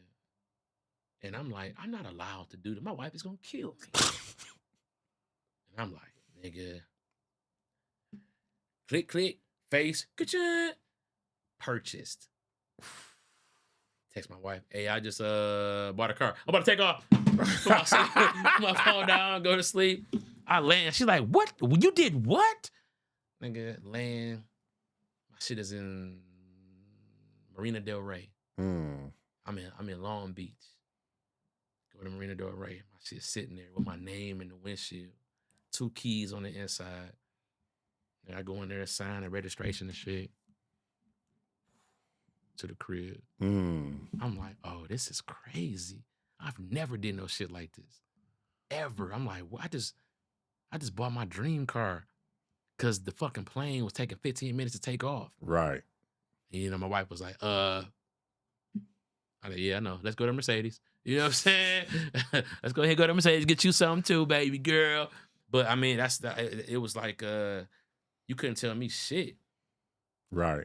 Now my financial advisor was like, nigga, why would you do that? I was like, you right. I get it. You know what I'm saying? I'm sorry. But at the time, bro, I had to have it and I did it. And it was like, you know, financial advisor like, nigga, she ain't no actor. Bitch, shut up. You know what I'm saying? Like, go earn you $400,000-$500,000. You tell me you not go, you know. And but she was right though, because the nigga went broke. But you know what I'm saying? That 400, that was gone. I looked up one day like,